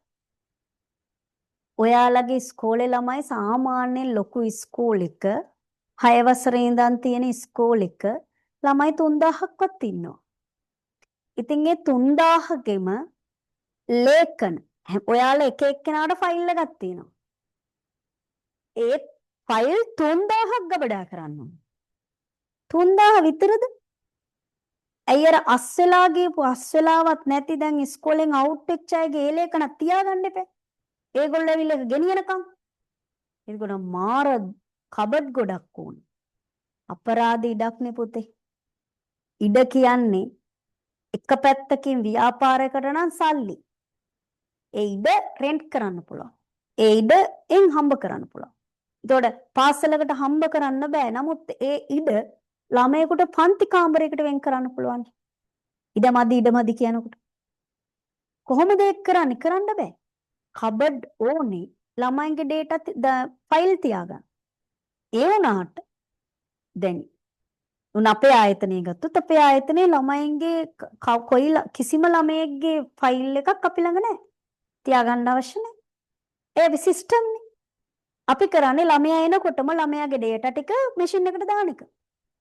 දාලා එතකොට එයාගේ ඩේටා අපිට හොයන්න උනොත් අපි කබඩ් පෙරලගෙන හොයන්න ඕනේ නැහැ. අපි මැෂින් එකෙන් ඒක හොයනවා. ඉතින් මැෂින් එකක් කියන්නේ ලැප් එකක් කියන්නේ නැත්නම් මැෂින් මේ කම්පියුටර් එකක් කියන්නේ මෙච්චර වගේ ඉඩක් නේ. ඉතින් මෙච්චර වගේ ඉඩක තනි 4 කොටුවක මුළු ආයතනයකම දත්ත දාලා තියෙනවා. පොඩි ඉඩක විශාල දත්ත ප්‍රමාණයක්. ඒක පරිගණක පාදක තොරතුරු පද්ධතියට වාසියක්. එකේ වාසිය. මහ විශාල දත්ත ප්‍රමාණයක් පුංචි ඉඩක තියලා තියෙනවා. හරි වටිනවද? හරි. ඊළඟ මේ ඔන්න අපේ කියන්න පුතේ මේ දත්ත නොයෙක් ව්‍යසන වලට ලක් වෙනවා. ඔව්. දැන් අපේ ෆයිල් නිකන් බලන්න. මම දැන් මේ ඔයගොල්ලන්ට කතන්දර කීකීමේ යන්නේ. ඉස්කෝලේ බලන්නකෝ. දැන් අපි හිතමු ඉස්කෝලේ අපේ පාසලේ අනේ මෙහෙම ෆයිල් ගොඩ ගහලා තිනවා. කවර්ඩ් වලට දාලා වහලා තිනවා. සමහරක් වෙලාවට ළමයි අස් වෙලා යනකොට ඒ වරන් යනවා. සමහර ළමයි අවුරුදු ගානකට පස්සේ එනවා. එනකොට එහෙම ළමයි ඉස්කෝලේ ඉඳලා නැහැ පුතා. ඒ ළමයි කෙනෙල්ම ඉස්කෝලේ හිටියා කියලා. දැන් හොයාගෙන යන්න ඉපේ. ඇයි? එහෙම ෆයිල් එකකුත් නැහැ. මොනවා වෙලාද? එක්ක ෆයිල් එක නැති වෙලා. අස් කරන වෙලාවක ගබඩා තියාගන්න බෑනේ. අලුත් ෆයිල් එනවා. ඒතකොට පරණ ඒවා අයින් කරනවා. ඒක විනාශ වෙලා. අස්ථානගත වෙලා. එහෙම නැත්තම් කාවෝ, මීයෝ, වේයෝ, නෑයෝ කන්නේ පුතා. නෑයෝ කන්නේ ඉඩම් ෆයිල්. හරිද? ඒවා දැන් ඔයාගේ ෆයිල් එක කන්නේ ඒ ඉඩම් ෆයිල් සමහර නෑයෝ කනවා. ඒක වෙනම කතාවක්. එතකොට මෙන්න මෙහෙම සත්තු ඔයාලගේ ෆයිල් කාලා. ඒ ඉවරයිනේ. ව්‍යසන වලට ලක් වුණා. දැන් දැක්කනේ අර ගම් වතුර ආපු වෙලාවේ. කොච්චරනම් ලේඛන ප්‍රමාණයක් නැති වුණාද කියලා. එදා වාහිතයි ඉතින් කම්පියුටරේ තිබුණත් නැති වෙනවනේ ටීචර්. මේ වේයෝ මීයෝන්ගෙන් නෙවෙයි. ඔබගේ ගම් වතුරක් આવොත් කම්පියුටර් සිටන් ගහගෙන යනවනේ. ඔව් ඒක හරි. ඒකට තමයි බෑකප් එක තියෙන්නේ. ඒ බෑකප් තියාගන්න කියලානේ අපි උගන්වන්නේ. ඩේටාබේස් එකක් තියෙනවා නම් වටිනා කියන දත්ත තියෙනවා නම් අනිවාර්යෙන් බෑකප් කරන්න. එතකොට කම්පියුටරේ ගහගෙන නෙවෙයි මේ පාවෙලා ගියත් ප්‍රශ්නයක් නැහැ පුතා. ඒක ඕන දිහාක ගියට ප්‍රශ්නයක් නැහැ. අපි ගාව ඕන කරන ඩේටා ටික තියෙනවා. ඉතින් ඒක තමයි මේ උපස්ත බෑකප්. දර පරිගණකයක් ව්‍යසනයට ලක් වෙනවා. පරිගණක තියෙන තැන් ගිනි ගන්නවා. පරිගණක තියෙන තැන් වතුරට අහු වෙනවා. ප්‍රශ්නයක් නැහැ. හැබැයි ඒ හැම එකම බෑකප් තියෙනවා. නම් ප්‍රශ්නයක් නැහැ. දැන් ඔයාට බෑනේ ඉස්කෝලේ ළමයි 3000ගේ ෆයිල් ප්‍රින්සිපල්ට පුළුවන් ද තව ෆයිල් ඒ 3000ක්ම ෆොටෝකොපි කරලා තව තැනක ගබඩා කරන්න? ඒකනේ බෑකප් කරන්නේ. බෑකප් කියන්නේ අත්තිරු පද්ධතිය. ඒක කරන්න බෑනේ. ඒ නිසා පරිගණකගත පද්ධතියේ තියෙන අතිමහත් වූ වාසියක්. හරිද? මේ පැත්තේ තියෙන්නේ අත්තිරු පද්ධතියේ තියෙන්නේ අවාසි. හරි. දැන් ලියනකොට මේ ඔක්කොම ලියන්නේ නැහැ. මං කියන්නම් ෂෝට් නෝට් එකක් විදිහට ලියන විදිය. මේ ටික ඔක්කොම ලියන්න ඕනේ නැහැ. මං කියන එක විතරක් ලියන්න. හරිද? හරි. දැන් යන්න අත්තිරු පද්ධතියට. ලියන්න දෝෂ සිදුවීමට ඇති ඉඩ කඩ වැඩිය. එච්චරයි අපි ලියන්නේ. දෝෂ සිදුවීමට ඇති ඉඩ කඩ වැඩිය.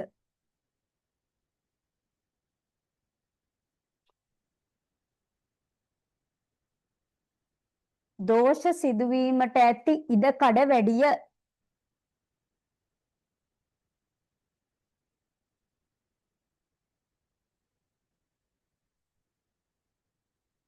පරිගණක පාදක පැත්ති.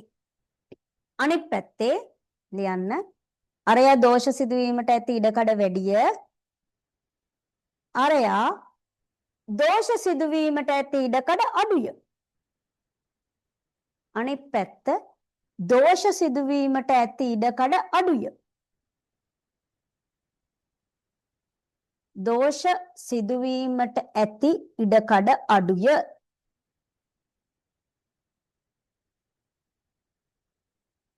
දෝෂ සිදුවීමට ඇති ඉඩකඩ වැඩිය. දෝෂ සිදුවීමට ඇති ඉඩකඩ අඩුය.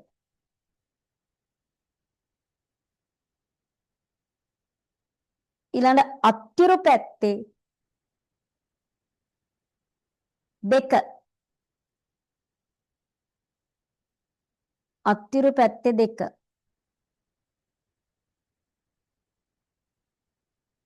තොරතුරු සකසා ගැනීම සඳහා වැඩි කාලයක් ගත වේ.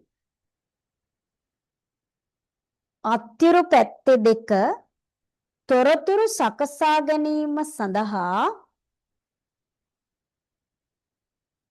තොරතුරු සකසා ගැනීම සඳහා වැඩි කාලයක් ගත වේ.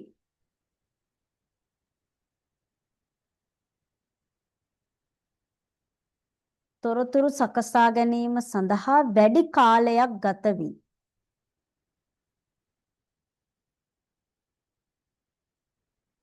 අනිත් පැත්තේ ඉතා අඩු කාලයකින් තොරතුරු සකසයි. ඉතා අඩු කාලයකින් තොරතුරු සකසයි.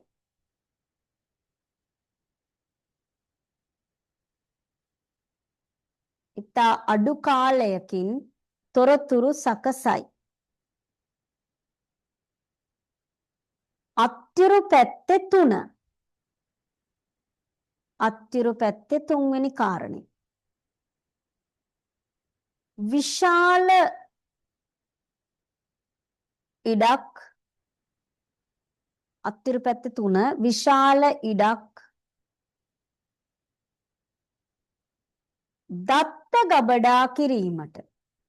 විශාල ඉඩක් දත්ත ගබඩා කිරීමට වැය වේ.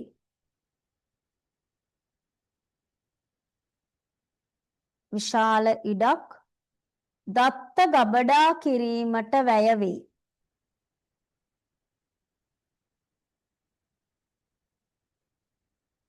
විශාල ඉඩක් දත්ත ගබඩා කිරීමට වැය වේ.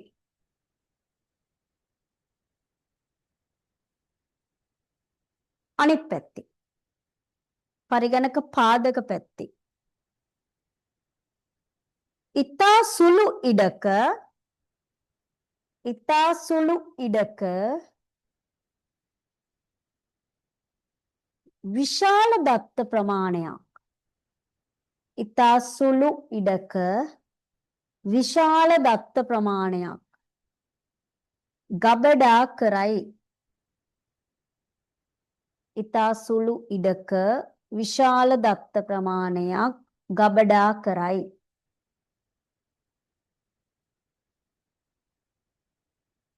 හරි. අත්තිරු පැත්තේ 4 වෙනි කාරණේ. අතන ඉතා සුළු ඉඩක විශාල දත්ත ප්‍රමාණයක් ගබඩා කරයි. අත්තිරු පැත්තේ 4 වෙනි කාරණේ.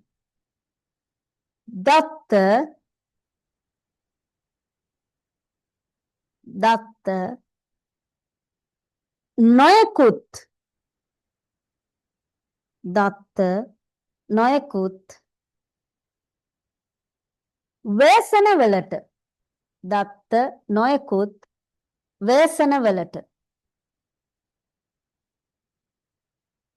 භාජනය වන බැවින් නොයෙකුත් ව්‍යසනවලට භාජනය වන බැවින් ආරක්ෂාව අඩුය. දත්ත නොයෙකුත් ව්‍යසනවලට භාජනය වන බැවින් ආරක්ෂාව අඩුය.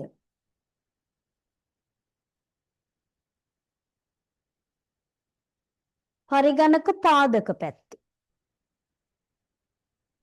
අතන දත්ත නොයෙකුත් ව්‍යසනවලට භාජනය වන බැවින් ආරක්ෂාව අඩුය. අනිත් පැත්තේ උපස්ත ඒ කියන්නේ බෑකප්. උපස්ත බෑකප් හා මුරපද බෑකප් නැත්නම් උපස්ත හා මුරපද යොදන බැවින් උපස්ත හා මුරපද යොදන බැවින් දත්තවල ආරක්ෂාව වැඩිය.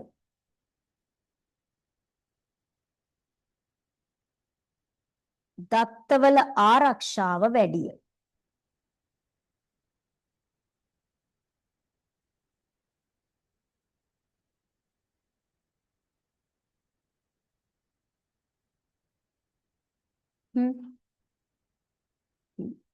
ඔන්න ඔය ටික තේරෙනවා. ඔය ටික සාමාන්‍යයෙන් තේරෙනවා පුතේ. ඔතන්ට එනකන් මේ කියලා දුන්නේ එක මං කියන එක අහගෙන හිටියත් තේරෙන්න ඕන. ඊළඟට අපිට විභාගෙට වැඩියෙන්ම ප්‍රශ්න එල්ල වෙන්නේ මෙන්න මේ තැනින් පහලට. හරිද? අරවා අපිට එල්ල වෙන්නේ ඔය මොකක් හරි ප්‍රශ්නයක් යටතේ පොඩි කොටසක්. හරිද? මේ තමයි ප්‍රධාන ප්‍රශ්නයකට මේ වයින් දෙන්න පුළුවන්. පේනවනේ මේකේ විදිය. එතකොට මෙතනින් එහාට අපිට පාඩම් කරන්න තියෙනවා. කටපාඩම් කරගන්න තියෙනවා. පැටලෙන තැන් තියෙනවා. හරි? ඔන්න දැන් තමයි හරියට පාඩමට බැස්සේ. හරිද? මොකද්ද පද්ධති සංවර්ධන ක්‍රමවේද? නැත්තම් පද්ධති සංවර්ධන ජීවන චක්‍රය කියන්නේ. හරිද? පද්ධති සංවර්ධන ක්‍රමවේද කිව්වට ඇත්තටම මේකට කියන්නේ පද්ධති සංවර්ධන ජීවන චක්‍රය. හරිද? දැන් ඔයාට ජීවන චක්‍රයක් තියෙනවද? ඔයාට ජීවන චක්‍රයක් තියෙනවද? තියෙනවා. ඔයා දැන් මේ පුතේ මේ ළමයෙක් වෙලා ඉන්න කලින් ලදරුවෙක් වෙලා හිටියනේ. දැන් අපි මිනිස්සු ඔක්කොටම ජීවන චක්‍රයක් තියෙනවනේ. පළවෙනි එක තමයි ලදරුවා. ඊළඟට ළමා. ඊළඟට තරුණ. ඊළඟට මහලු. නෑ මැදි වයස. මැදි වයස. ඊළඟට මහලු. ඊළඟට වයෝවෘද්ධ. ඊළඟට මරණය. කොට ඔය ටික ඔය වයෝවෘද්ධ වෙලා මරණ කම්ම අපි සංවර්ධනය වෙනවද නැද්ද? සංවර්ධනය වෙනවා. දැන් ඔයා හිතනවනේ මොන සංවර්ධනයක්ද ටීචර්? වයෝවෘද්ධ වුණාම එක තැන් වෙනවා. ඉතින් ඒ වෙල මිනිස්සු කන්නේ නැද්ද? බොන්නේ නැද්ද? චුට්ටි කාලයක් හරි තව ජීවත් වෙන තවත් ජීවත් වෙන්න ඕන ක්‍රම සහ විදි බෙහෙත් වලින් එහෙම දෙන්නේ නැද්ද? ඒක තමයි සංවර්ධනය කියන්නේ. හරිද? එතකොට ළමා අවදී ඉඳන් දැන් ඔයා ලදරු අවදියේ පහු කරා. දැන් ඔයා ඉන්නේ ළමා අවදියේ. දැන් අපිට හිතෙනවා මොන පිස්සුද අපි තරුණයි. නෑ ඔයා තරුණයි තමයි තව අවුරුදු 2ක් විතර ගිය තැන 18 වෙනකොට තරුණකමේ උච්චතම. හරිද? තරුණකමේ උච්චතම අවස්ථාවට එනවා. දැන් ඉන්නේ තරුණයි ළමයි අතර ගැට්ටේ. දැන් ඉන්නේ. දැන් තරුණයි තමයි. හැබැයි තාම ළමා. හරිද? තාම ළමා. තරුණ තමයි. තරුණයි ළමයි අතර මැද ඉන්නේ. ගැට්ටේ ඉන්නේ. හරි? ගැට්ටේ ඉන්නේ. ඔන්න අපි ඉන්නේ. අපි තරුණ නෙමෙයි දැන්. අපි යන්නේ මැදි වයසට. හරිද? අපි යන්නේ මැදි වයසට පුතා. තරුණ නෑ. හරි? එතකොට මේ සංවර්ධනය උනේ නැද්ද? අනේ වෙනවා. එතකොට පුතේ ඔන්න ජීවන චක්‍රය. ජීවන චක්‍රයක් කියන්නේ එක එක අවදීන් පහු කරගෙන ගිහිල්ලා අවසන් අදියරටත් එනවා. ඔන්න ඔකට කියන ජීවන චක්‍රය කියලා. ඒ අවදීන් පහු කරන්නේ නැතුව පැනලා යන්න බෑ. ළමා ඉඳලා මහලු වෙන්න බෑ. ළමා මහල්ලා කියලා එකක් නැහැ පුතා. හරිද? ළමා ඉඳලා කෙලිම පැනලා මහලු වෙන්න බෑ. අර ටික පහු කරන්නම ඕන. ඔන්න ජීවන චක්‍රය. සිස්ටම් එකටත් මෙහෙම ජීවන චක්‍රයක් තියෙනවා. ඒ ජීවන චක්‍රෙත් අපේ ජීවන චක්‍රය වගේම අවස්ථා 6යි. හරි? අවස්ථා 6යි මේ. ඒ ජීවන චක්‍රෙත් අවස්ථා 6යි. මේ 6 පහු කරන්නේ නැතුව පද්ධතියට සිස්ටම් එකකට ඩෙවලොප් වෙන්න බෑ. සංවර්ධනය වෙලා නවතින්නේ මරණයෙන් වගේ මේකෙත් සංවර්ධනය වෙලා නවතින්නේ නඩත්තුවේ. හරිද? ඔන්න දැන් තේරුණා. දැන් මොකද්ද ජීවන චක්‍රයක් කියන්නේ? ඔන්න ආයි මං කියනවා කෙටියෙන්. හොඳින් අහන් ඉන්න. අහන් හිටියත් මේක ලියන්න පුළුවන්. හරි?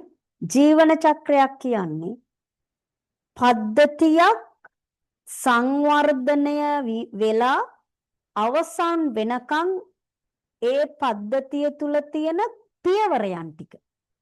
හරිද?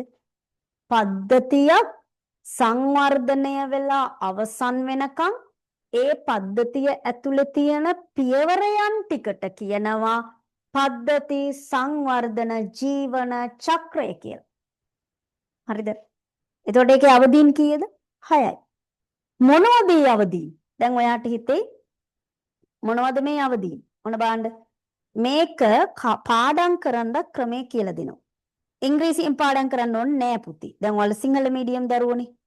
එච්චර යන්න ඕනේ නෑ. මොකද මේක පේපර් එකේ දුන්නොත් ඉංග්‍රීසියෙන් දෙන්න ඕන නම් සිංහලෙනුත් දීලා ඉංග්‍රීසියෙනුත් දෙනවා.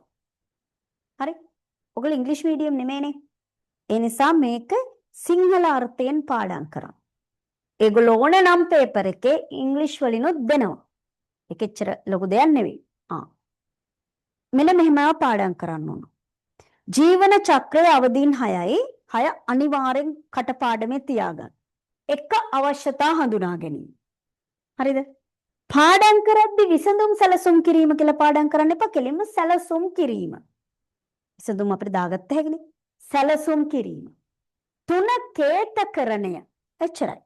කේතකරණය. 4 පරීක්ෂා කිරීම හා දෝෂ ඉවත් කිරීම. අපි හැබැයි විසඳුම් කියලා පසුව ලියන්න ඕනේ. නමුත් ඒක පාඩම් කරන්න එපා. පාඩම් කරන්න ලේසි ක්‍රමෙයිනේ. ඊළඟ 5 පිහිටුවීම 6 නඩත්තු. හරිද? ඊට බලන්න ලේසි. අවශ්‍යතා හඳුනා ගැනීම. දැන් මම මෙහි කියනකොට ඔයත් හිමින් කියන්න. ඔයෙන් ඉඳ. අවශ්‍යතා හඳුනා ගැනීම. සැලසුම් කිරීම. කේතකරණය.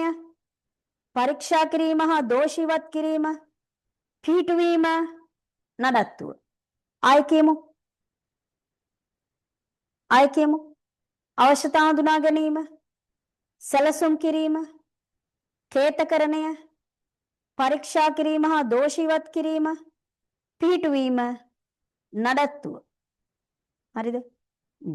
මෙන්න මේ 6 කරලා ඉවර වෙනකොට උගන්නලා ඉවර වෙනකොට ඔයාගේ පාඩමත් ඉවරයි. හරිද? හරි. ඉස්සලා ලියමුකෝ. පද්ධති සංවර්ධන ජීවන චක්‍රයක් යනු කියන තැන. හරි? පුතේ මට මැසේජ් එකක් එනවා 2 3 පිටුවේ නෝට් එක ලිව්වද? ඔව්. අපි 2 3 පිටුවේ නෝට් එක ලිව්වේ පුතේ අද නෙවෙයි. කලින් සතියක. ඒකේ මම රෙකෝඩින් එකත් මම අද දැම්මා. ආයේ ඕනනම් ඒ රෙකෝඩින් එකයි මේ රෙකෝඩින් එකයි දෙකම දාන්නම්. නෝට් එක ලොකු දෙයක් නෙවෙයි. ඒක පොඩි කොටසක් අපි එදා කරේ. අර අපි පාඩම් පටන් ගන්න ඕනේ හින්දා. එදා කළේ මේ මොකද විභාගේ නෑ කිව්වනේ. ඒ නිසා. මේ මම ඒ රෙකෝඩින් එකක් දාන්නම් මේ රෙකෝඩින් එකක් දාන්නම්. ඒ දෙකම බලලා ඔයා නෝට් එක ෆිල් කරගන්න. ඔව් 25 12යි 16 ලිව්වි. දිනෙත් දාලා තියෙනවා. 12යි 16 ලිව්වි. හරි? මම ඒකක් දාන්නම්. එතකොට ඔයාලා ප්‍රශ්නයක් නෑ මුල් ටික කම්ප්ලීට් කරගන්න. හරි? හරි. ලියමුකෝ පුතේ. පද්ධති සංවර්ධන ජීවන චක්‍රයක් යනු කියන එක තැන ලියන්න. ලියන්න මෙහෙම.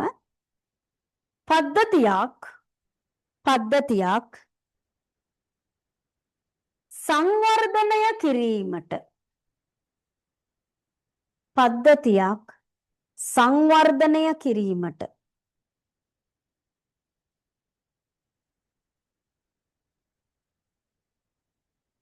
යොදා ගන්නා පද්ධතියක් සංවර්ධනය කිරීමට යොදා ගන්නා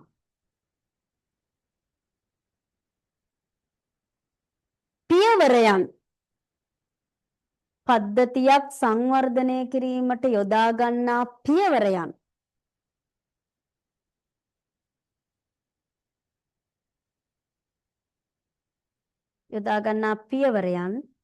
පද්ධති සංවර්ධන ජීවන චක්‍රයක් ලෙස හඳුන්වයි. පද්ධතියක් සංවර්ධනය කිරීමට යොදා ගන්නා පියවරයන් පද්ධති සංවර්ධන ජීවන චක්‍රයක් ලෙස හඳුන්වයි. හරි. මේකේ දැන් ඔන්න ලියා ගන්න. මේ 6 ලියන්න. පියවරයන් 6. ලියනකොට සිංහලෙන් ඉංග්‍රීසියෙන් දෙකෙන්ම ලියන්න. හරිද? සිංහලෙන් ඉංග්‍රීසියෙන් දෙකෙන්ම ලියන්න. ඔයාලට ඉංග්‍රීසියෙන් එන්නේ නැහැ මේක. නමුත් ප්‍රශ්න පත්‍රයේ සිංහලෙන් දීලා ඉංග්‍රීසි වචනේ වරහන් ඇතුලේ දානවා. එතකොට ඔයාලට හුරු වෙන්න එපා. හරි? ලියන්නකො පියවර කිහිපේ. 15ට 1 2 3 4 5 6 තියෙනවනේ. සිංහලෙනෝ ඉංග්‍රීසියෙනෝ ඈ. ස්ක්‍රීන් එක ෂෙයා කරමු.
හරිද? ඉවරයි. ලියාගෙන ඉවරයි නේද? ලියාගෙන ඉවරද පුතාලා? ඔය බලන්න. දෙන්නෙක් නම් දාලා තිනවා. ඔව් ඉවරයි ඉවරයි. ඔක්කොම ඉවරයි. ඔක්කොම ලියලා ඉවරයි. හරි. දැන් තමයි ඊළඟ බරපතල තැන. හිමින් යන්. හදිස්සියක් නැහැ. හරි. අහගෙන ඉන්න පුතේ. ඔයාලට මහන්සියක් නැහැනේ අහගෙන ඉන්න නේද? අහගෙන ඉන්නකෝ. හරි. අවශ්‍යතා හඳුනා ගැනීම. පද්ධති සංවර්ධන ජීවන චක්‍රයේ පළවෙනි පියවර. දැන් ඔයා හිතයි අනේ මන්ද මේ මොකද්ද කියලා. හරිද? සිස්ටම් එකක් හදනකොට මේ කියලා දෙන්නේ පරිගණකගත පද්ධතියක් හදන්න අපි හදන්න කලින් ගන්න පියවරයන් ටික. හරිද? ඒතකොට නිකන් සිස්ටම් හදන්න බෑ. දැන් මං කිව්වොත් කාට හරි අනේ මට සිස්ටම් එකක් හදලා දෙන්න. හරි. අපි හදලා දෙන්නම් කියලා හදන්නේ නෑ පුතා. එයා අහනවා. සිස්ටම් එක හදන්නේ ප්‍රෝග්‍රෑමර්නේ. ප්‍රෝග්‍රෑමර් අහනවා අපෙන් නැත්නම් ඇනලයිසර් අහනවා අපෙන් මිස්ටර් ඕන මොන වගේ සිස්ටම් එකක්ද? දැන් මගේ හැටියට නම් මම උගන්වන කෙනෙක්. මට මගේ ආයතනයට සිස්ටම් එකක් ඕන. එහෙම තමයි අපි කිව්වේ. අපිට දැන් සිස්ටම් තියෙනවා අපේ ආයතන. හරිද? එතකොට ඒ සිස්ටම් වලට කලින් අපිට තිබුණේ අත්තිරු පද්ධතිය. අනේ ඉතින් අපි කාඩ්බෝඩ් කෑල්ලක් අරගෙන අර පොඩි මෙහෙම 4S කාඩ්බෝඩ් කෑල්ලක මෙහෙම කොටු කපනවා. හරිද? ඔය තමයි අපේ ක්‍රමේ. ඒ කාලේ කියන්නේ මේ දැන් කොරෝනා වලට කලින්. කොරෝනා කාලෙට කලින් අපි කරේ ළමයා ගේනවා කාඩ් එක අපි ඒක මෙහෙම කොටුවක් කපනවා කතිරයක්. කපලා පන්තියට දානවා. ඕකේ තිබුණ අවුල මොකද්ද? අපිට පස්සේ මෙන්න මෙහෙම දේවල් වුණා. එන්න පන්තියේ ළමයි ප්‍රමාණය වැඩි වුණා. වැඩි වෙනකොට කාඩ් කප ඉන්න වෙලාවක් නෑ. දැන් ළමයා කාඩ් එක කපන්නත් ඕනේ. ළමයා ෆීස් ගෙව්වාම මේ කාඩ් එක අරන් අලුත් කාඩ් එකක් දෙන්න ඕන. මාසෙන් මාසෙට කාඩ් ඉෂු කරන්නත් ඕන. වැඩි වුණා. අමාරු වුණා කරගන්න. ඊළඟට තව සමහරක් වෙලාවට ළමයින්ගේ කාඩ් නැති වෙනවා. කාඩ් නැති වුණාම එයා ආවද නැද්ද? එයා ෆීස් ගෙවලද මුකුත් හොයාගන්න බෑ. මොකද ඔක්කොම තියෙන්නේ මේ ලේඛනවලනේ. පොත්වල. කොළ කෑලිවල. අපි ලිව්වේ පොත්වල. නම ලියනවා ෆීස් ගන්නවා. නම ලියනවා ෆීස් ගන්න. ඕකේ. අක්‍රමිකතාවෙන්නත් පුළුවන්. ළමයාට අසාධාරණයක් වෙන්න පුළුවන්.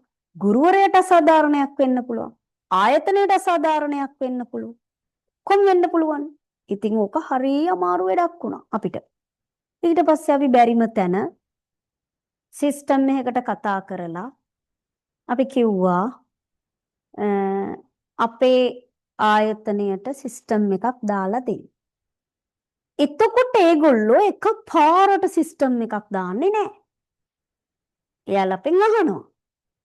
එයාලා කෙලින්ම අහනවා මගෙන් මිස් ඔයාට සිස්ටම් එකක් දාන්න ඕනේ ඇයි? මං කිව්වා මෙන්න මේවා. මෙන්න පුතේ මං කියපු දේවල්. මං කියපු ඒවා තමයි මට ළමයාගේ ඇටෙන්ඩන්ස් බලන්න ඕනේ. ළමයා හරියට ආවද නැද්ද කියලා බලන්න එපා. ඒක අපේ වගකීමක්නේ. මට හරියටම ළමයි එනවද කවුද ආවේ කවුද නාවේ ඔක්කොම බලා ගන්න ඕන. හරි. මට හරියටම ළමයාගේ පේමන්ට් කලෙක්ට් කරන්න ඕන. ළමයාගේ පේමන්ට් එක හරියට කලෙක්ට් කරන්න ඕන. එයාට ගෙවන්න දින දීලා තියෙන ඒ දින වලට ගෙවලා ඒක මට ප්‍රූව් කරගන්න ඕන. මෙන්න ළමයා පේමන්ට් එක කරා. ළමයාගේ පේමන්ට් එක හරියට මට ගන්න ඕන. 3 මට හරියට ගුරුවරුන්ට සැලරි දෙන්න ඕන. ආයතනයකට ගුරුවරු වෙන්නේ නිකන් ගන්නන නෙවෙයිනේ. මමත් ඒ ආයතනයේම ගුරුවරයෙක්නේ. එතකොට ආයතනයකට ගුරුවරයෙක් කෙන්නේ නිකන් ගන්නන නෙවෙයි. එයාට හරියට ඒ ගෙවීම ලැබෙන්න ඕන. ගොඩක් මහන්සි වෙනවා. කොට එයාට එයාගේ කොටසත් ආයතනයේ කොටසත් ගන්න නම් එයාට එයාගේ සාධාරණ ඉෂ්ට වෙන්න ඕන. අවසානයේ මාසේ අන්තිම වෙනකොට අනේ පස්සේ දෙන්නම් ටිකක් දෙන්නම් දී ගන්න විදිහක් නැහැනේ හරියට පේමන්ට් එක කලෙක්ට් කරගන්න බැරි වුණානේ. ඒව ආයතනයක කලමනාකාරීත්වයක් නෙමෙයි. ඒ කලමනාකාරීත්වය කියන කතාවක් නෙමෙයි. හැබැයි එහෙම කියන්න වෙනවා සිස්ටම් එකක් නොතිබුණා. මං ඕක යාලට කිව්වා. මට වෙන්න ඕන මෙන්න මේ කාරණා තුන විතරයි. මගේ පැත්තට මං කතා කරේ. මට ඇටෙන්ඩන්ස් ඕන, මට පේමන්ට් ඕන, මට ගුරුවරයාට සැලරි ගෙවන්න ඕන. ඒ මගේ අවශ්‍යතා තුනනේ. ඒ මගේ අවශ්‍යතා තුන. හැදුවේ නෑ කියන්නකො සිස්ටම් එක. ඇයි? සිස්ටම් එකක් කියන්නේ මගේ අවශ්‍යතා විතරක් ඉටු වෙලා හරියන්නේ නෑ. මේ සිස්ටම් එක ඇතුලේ 3 දෙනෙක් ඉන්නවා. එක්කෙනෙක් ආයතනයේ මේ මේ ක්ලාස් සිස්ටම් එක ඇතුලේ.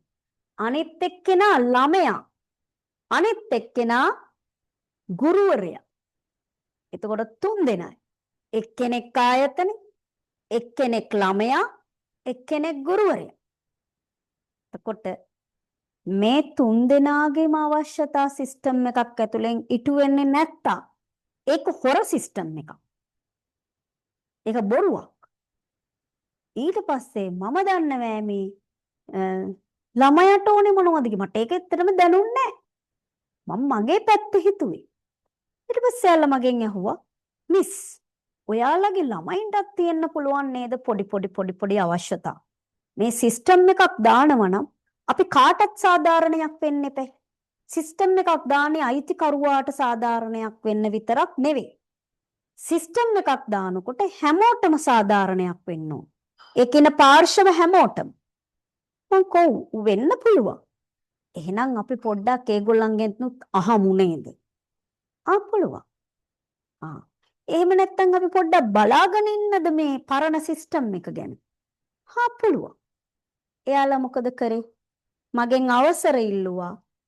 එහෙනම් මිස් මේ අපි පොඩ්ඩක් මේ කාඩ්බෝඩ් කාඩ් එක මාක් කරනවා බලන් ඉන්නද? මම බලන් ඉන්නකො. දැන් මගේ අවශ්‍යතා ටික ගත්තා.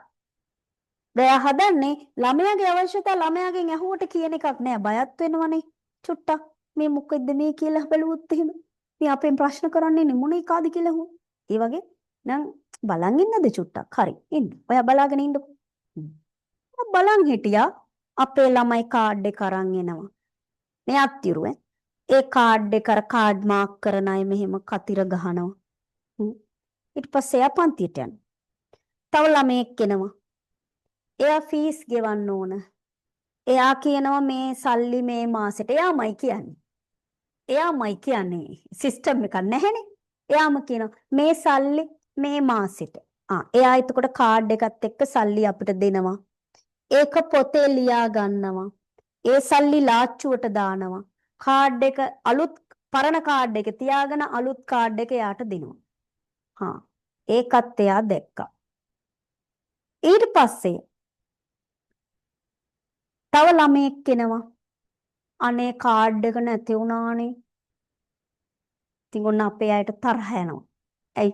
දැන් මේ ළමයි ගොඩක් අස්සේ දැන් කාඩ් එක හොයන්න පුළුවනේ. දැන් කාඩ් එක නැති වෙලා. දැන් කාඩ් එක නැති වුණාට මෙයා ෆීස් ගෙව්වද නැද්ද හොයාගන්න බැහැ. ඒකට මෙයා ෆීස් ගෙවපු දින ටික අර පොතෙන් පෙරලා බලන්න ඕන. හරි වැඩේනේ පුතා. එතකොට ඉතින් ඒ ළමයාට පන්තියට නොදාද්ද දාලද්ද අලුත් කාඩ් එකක් ගන්න කොහොමද දන්නෙත් නෑ. ඒ මාසේ තව මාසයක් ගෙවන්න කියන්නත් බෑ. එළමෙට උතර අසාධාරණයි. ඇයි? එක මාසයකට ගෙවල. මේ මාසෙට ගෙවලා. කාඩ් එකක් නැති වෙලා. එළමෙට අපි කියනවා එහෙනම් දැන් ඔයාගේ කාඩ් එක නැති වෙලා නම් මේ මාසෙට ආයි ගෙවන්න. අනේ ඉතින් ළමයා දෙපාරක් ගෙවන්න එපා එකම මාසෙට. පව්. අන්න අරයට තේරුණා ළමයින්ගේ අවශ්‍යතාවයකුත් තියෙනවා. ළමයා ආවා කාඩ් එකේ කතිරේ ගැහුවා.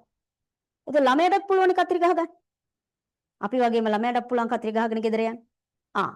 ඉතින් ඒක ළමයාගේ ඇටෙන්ඩන්ස් බොරු වෙනවා. එහෙනම් ඇටෙන්ඩන්ස් අනිවාර්යෙන් ළමයාට පෙන්වන්න ඕන. ළමයාගේ ඇටෙන්ඩන්ස් අපි ගාව තියෙන්න ඕන. ඒක ළමයාගේ පැත්තෙන් ළමයාගේ අම්මා තාත්තාට අවශ්‍යතාවයක්. ළමයාගේ අම්මා ඇවිල්ලා ඇහුවොත් මෙන්න මේ ළමයාගේ අපේ පුතාගේ දුවගේ අපේ පුතා දුව පන්ති ඇවිල්ලාද? කාඩ් එක බලලා කියන්න පුළුවන් වෙන්න ඕන. ඔව් ඇවිල්ලා. මෙච්චර දවසක් ඇවිල්ලා මෙච්චර දවසක් ඇවිල්ලා මෙච්චර දවසක් නැහැ. කියන්න පුළුවන්. එක ළමයාගේ අම්මට කරන අසාධාරණයක් අපි ඇටෙන්ඩන්ස් හරියට තියාගත්තේ නැත්තම්. ඒක තේරුණා. අවශ්‍යතාවයක්. අනවශ්‍යතාවයක්. ඊළඟට ළමයා කාඩ් එක නැති කරගත්තාම බැනුම් ඇහුවනේ. බැනුම් ඇහුවා. ළමේ කාඩ් නැති වෙනව තමයි. මොනවද පුතා නැති වෙන්නේ නැත්තේ? හැමදේම නැති වෙනවා.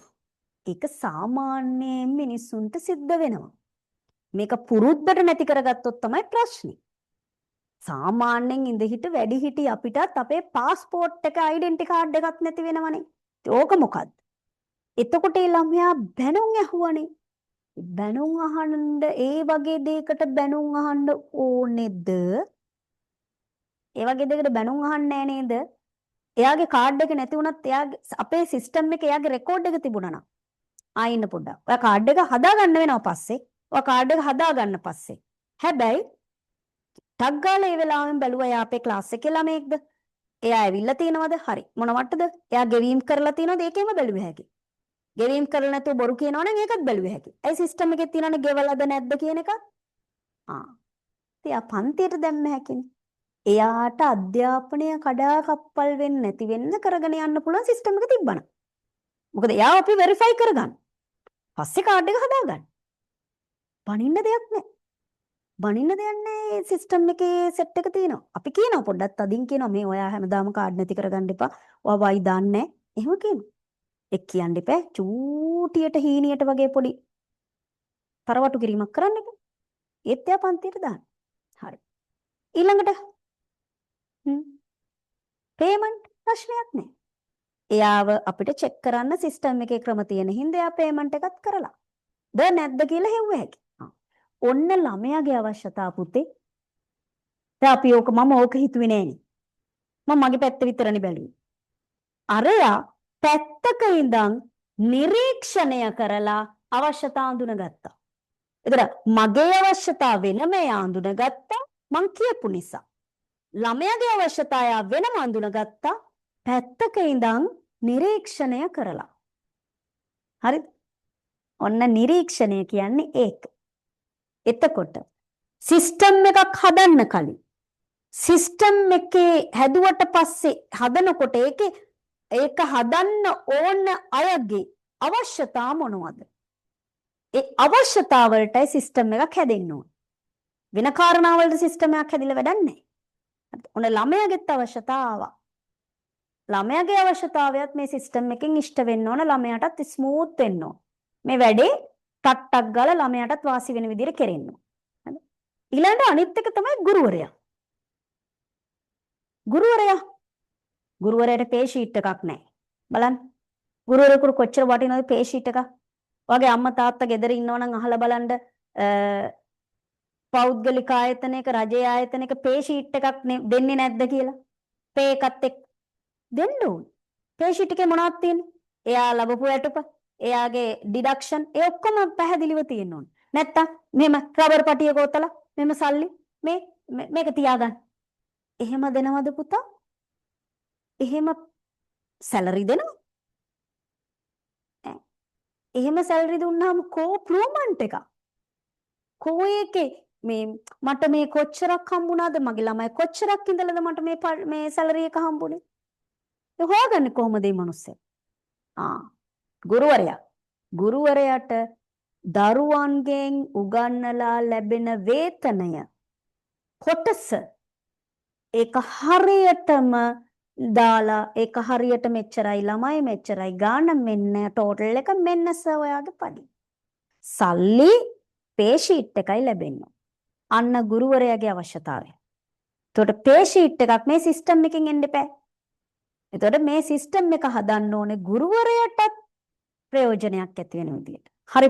හරි විනිවිදයි. විනිවිද වෙන්න ඕන මේ සිස්ටම් එක. මට ළමයා විනිවිද වෙන්න ඕන. ළමයාට මාව විනිවිද වෙන්න ඕන. ගුරුවරයාට මාව විනිවිද වෙන්න ඕන. මට ගුරුවරයා විනිවිද වෙන්න ඕන. ඕක කරන්න නම් මෙන්න මේ ක්‍රමවලට අවශ්‍යතා හඳුන ගන්න ඕන. අවශ්‍යතා ටක්කෙට හඳුන ගන්න ඕන. ටක්කෙට අවශ්‍යතා හඳුනගත්තේ නැත්නම් සිස්ටම් එක හදන්න බෑ. සිස්ටම් එක හදලා ආයි හදන්න වෙනවා. හරිද? ඒකේ අවශ්‍යතා හඳුනා ගන්නා පළවෙනි ක්‍රමය තමයි නිරීක්ෂණය. දැන් ඔයාලට මම නිරීක්ෂණය කිව්වා. පැත්තකට වෙලා ඉඳලා බලන් ඉන්නවා. හරි? සම්මුඛ සාකච්ඡා. පැත්තකට වෙලා බලන් ඉඳලා අවශ්‍යතා හඳුනා ගන්නවා. සම්මුඛ සාකච්ඡා.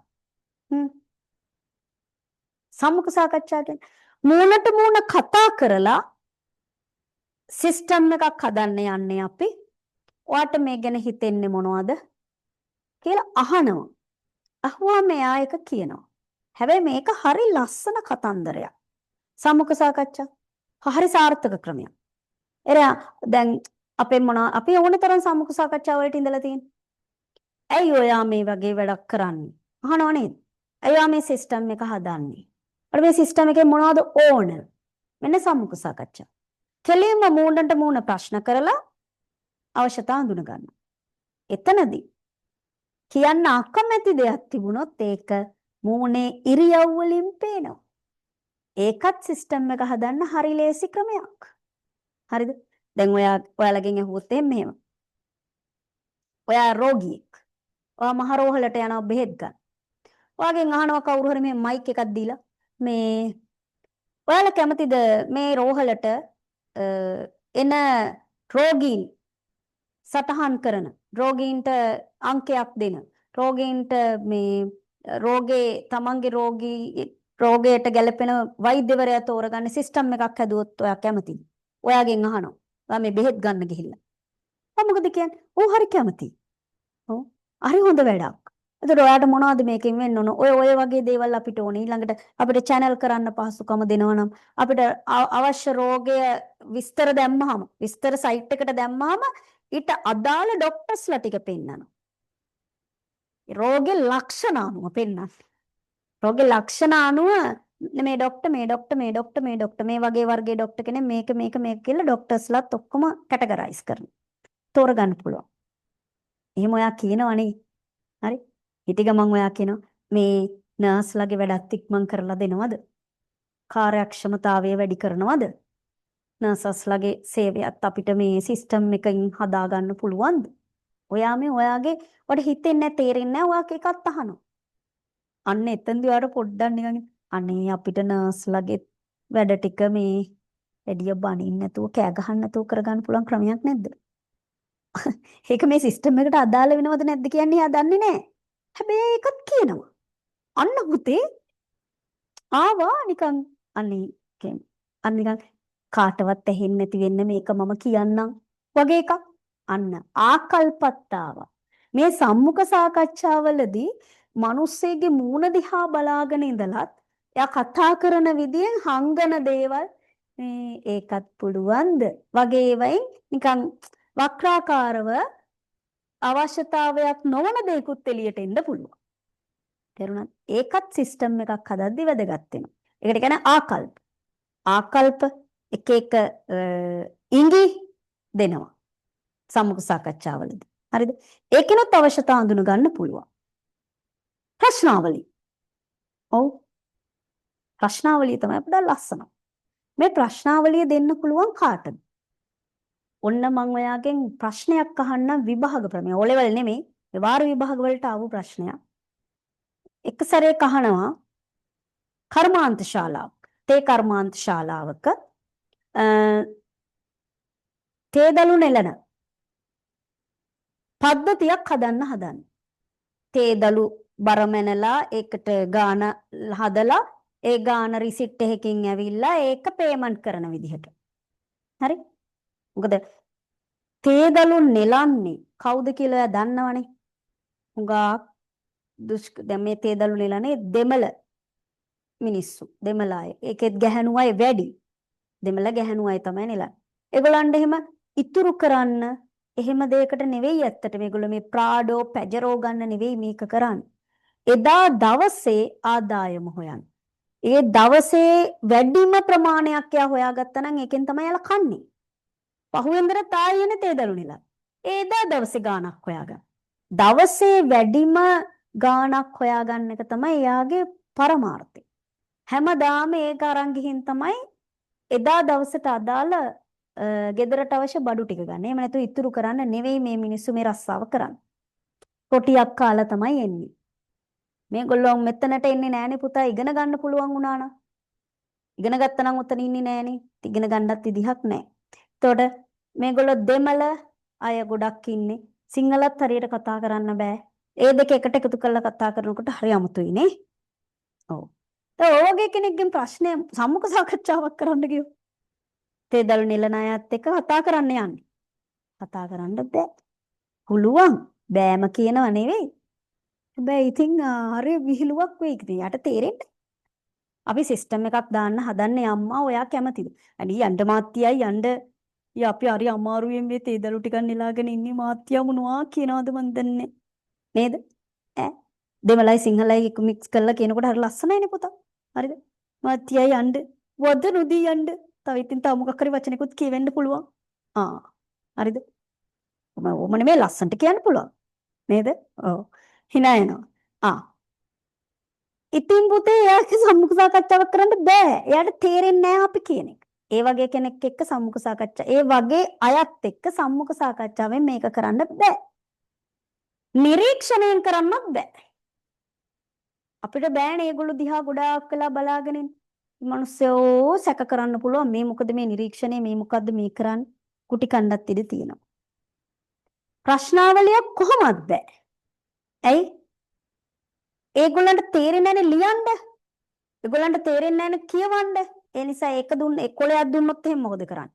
මෙන්නවම දෙයක් තේරෙන්නේ. ඒක මෙහෙම හොන්ඩි කරලා මෙහෙම ගහගනේ. ඔව්. මේ අර මොකද්ද හැඹිලි කියන්නේ ආන් එහෙම. තේරෙන්නේ නැහැ ඒක. ඒකත් හරියන්නේ. එහෙනම් ප්‍රශ්නාවලි කාටද ගැලපෙන්නේ? ඉගෙන ගත්ත අයට. ඔයා ඉගෙන ගත්ත ළමෙක්නේ. අන්න ඔයාට ප්‍රශ්නාවලියක් දීලා දත්ත ඒකට අරගෙන ප්‍රශ්නාවලියක් දීලා ටික් කරන්න දීලා පුරවන්න දීලා ඒකෙන් සිස්ටම් එක හදන්න දත්ත ගන්නවා. අන්න ප්‍රශ්නාවලියක් දෙන්න ඕන යම් උගත්කමක් තියෙන කෙනෙකුට. එහෙම දීලා අපි අවශ්‍යතා අඳුන ගන්න. හරිද? අර තේදළු කර්මාන්ත ශාලාවට දෙන්න පුළුවන් හොඳම ක්‍රමේ තමයි වාර්තා හෝ ලිපිගොනු අධ්‍යයනය. ඒකෙදී ඒගොල්ලෝ එක සම්බන්ධ වෙන්නේ නැහැ. මේ ක්‍රමේ තමයි හරිම ක්‍රමය. වාර්තා හෝ ලිපිගොනු අධ්‍යයනය. ඇයි? කර්මාන්ත ශාලාවේ තියෙනවනේ පරණ ලිපි ලේඛන. පැමිණීම්, වැටුප් ගෙවපු හැටි. ඒ ටික තියෙනවනේ. ඒ ටික අරගෙන ස්ටඩි කරනවා. ඒව පරණ ලිපි ලේඛන මේ ඊයේත් වැටුප් දුන්න ලේඛනේ. කොලේනේ තියෙන්නේ. ඒ වාරන් ස්ටඩි කරලා සිස්ටම් එකේ අවශ්‍යතා අඳුන ගන්නවා. ඒක තමයි අර ක්‍රමයට හොඳම ක්‍රමය. කායකවත් අපි ගැටෙන්නේ නැහැ. ඒකට තමයි කියන්නේ වාර්තා හෝ ලිපිගොනු නිරීක්ෂණ. ඕනෙම ආයතනයක ඕක කරන්න පුළුවන්. ලේසි ක්‍රමයක්. ඊළඟට මූලාදර්ශ. මේක නම් අහලා තිබුණා. මූලාකෘති කියලා. ඔන්න අහගන්න. හරි. එක සැරේක පේපර් එකට ආවා. දැන් මේතන තියෙන මූලාදර්ශනේ. විභාග පේපර් එකේ ආවා. මූලාකෘති යනු කුමක්ද? පැහැදිලි කරන්න. මූලාකෘති. මූලාකෘති කියන්නේ මූලාදර්ශ කියන්නේ එකම දේ. හරිද? ඒතකොට ළමයා අවුල් වෙලා හිටියයි. මූලාදර්ශන ඉගෙන ගත්තේ මූලාකෘති කියලා එකක් ඉගෙනගත් නෑ. ඒතකොට පුතේ මූලාදර්ශ නැත්තම් මූලාකෘති කියන්නේ මොකද්ද? ඔව්. මූලාදර්ශ කියන්නේ දැන් නම් මේක තමයි හරියට යන්නේ. ප්‍රොටෝටයිපින්. හරි? මේක තමයි හරියට යන්නේ. අර මේ ක්‍රම හතරෙන්ම දැන් මේ අවශ්‍යතා හඳුන ගන්න නැහැ ඇත්තටම. මේ හතරටම වඩා මේ නෑ කියනව නෙමෙයි මේ හතරටම වඩා වැඩියෙන් දැන් භාවිත කරන්නේ මූලාදර්ශ. හරිද? ඒතර පුතේ මේකෙන් මොකද වෙන්නේ? ඔන්න බලන්න මූලාදර්ශ කියන්නේ ඔයාට සිස්ටම් එකක් ඕනේ. ඔව්. ඔයා සිස්ටම් එකක් ඕනේ කියලා කියනවා ආයතනයකට. සිස්ටම් හදන අය ඉන්නවනේ. සිස්ටම් හදන අය ඉන්නවා. සිස්ටම් හදන කෙනෙකුට කියනවා. එතකොට එයා අහනවා. ඔයාගේ ව්‍යාපාරය මොකද්ද? ඔයා කියනවා ක්ලාස්. උන් අපේ නම් යන්නේ ක්ලාස්. නැත්තම් හાર્ඩ්වෙයාර් එකක්. සිල්ලර කඩයක්. එයාලා ගාව ඒ එකකට එකක් හදපු ෆෝමැට් තියෙනවා. අනුරුවක් ආකෘති තියෙනවා. ෆෝමැට් එකට සිංහලෙන් ආකෘති. ආකෘති තියෙනවා. අන්නේ ආකෘතියක් අපට දෙනවා. දීලා කියනවා ඔයාලා මේක ටික දවසක් රන් කරන්න. සමහරට සල්ලි ගන්නෙත් නැහැ. ඉස්සෙල්ලා මේ ඒගොල්ලෝ හදපු සිස්ටම් එකට හදපු එක රෙඩිමේඩ් එක තියෙනවා. ඒක අපිට දෙනවා. දීලා කියනවා ඔයාලා ටික දවසක් මේක යූස් කරන්නකෝ. බලලා අපිට කියන්න මේක ඔයාලගේ ආයතනයට ගැලපෙන විදිහට හදලා දෙන්න ඕනේ වෙනස් කරන්න ඕනේ මොනවද කියලා. එන ලේසියිනේ ඒක. සිස්ටම් එක ඇත්තටම ෆෝමැට් එකක් දෙනවා අපිට. ආකෘතියක් දෙනවා. මේක රන් කරලා බලන්න. ටික දවසක්. නැත්නම් මේක දිහා බලන්න. මේක ස්ටඩි කරන්න. රන් කරන්න එපා. මේක නිකන් එකක් දෙකක් දාලා නිකන් බලන්න නිකන් සෙල්ලමක් වගේ කරලා බලන්න. එතකොට ඔයාට තේරෙනවා මේකේ අඩුපාඩු. අන්නේ අඩුපාඩු ඔයාගේ ආයතනයට ඕන විදිහට මේක ඩිවෙලොප් කරලා දෙන්න. අන්න ඒක තමයි පුතා හොඳම ක්‍රමය. මේක හරියට මේ වගේ. ඔයාට ඕන නම් රෙද්දක් අරගෙන ඇඳුමක් මැහුව හැකි. නැත්තම් රෙදි කඩේකට ගිහිල්ලා මහලා තියෙන එකක් ෆිට ඔන් කරලා ගන්නත් පුළුවන්.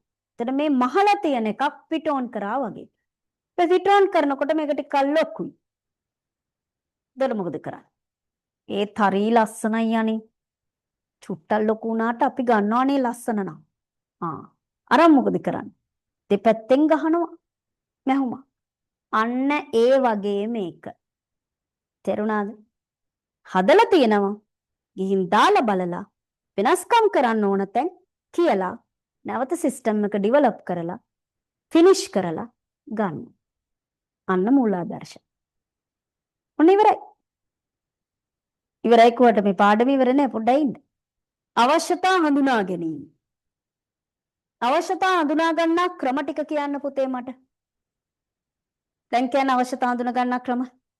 නිරීක්ෂණය, සම්මුඛ සාකච්ඡා, ප්‍රශ්නාවලි, වාර්තා හෝ ලිපිගනු අධ්‍යයනය, මූලාදර්ශ. මේ නිරීක්ෂණය කොට අධ්‍යයනය කියන්නත් පුළුවන්. හරිද? නිරීක්ෂණය, සම්මුඛ සාකච්ඡා, ප්‍රශ්නාවලි, වාර්තා හෝ ලිපිගනු අධ්‍යයනය, මූලාදර්ශ. හරි?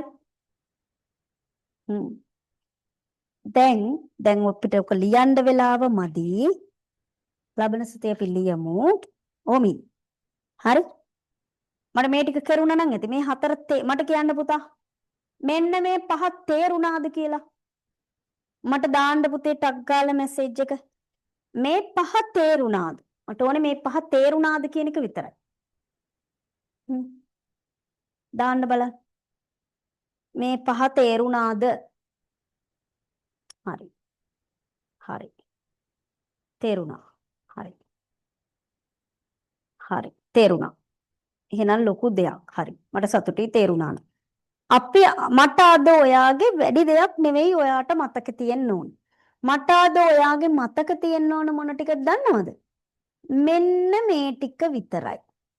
එකක් පද්ධති සංවර්ධන ජීවන චක්‍රයේ අවදීන් 6.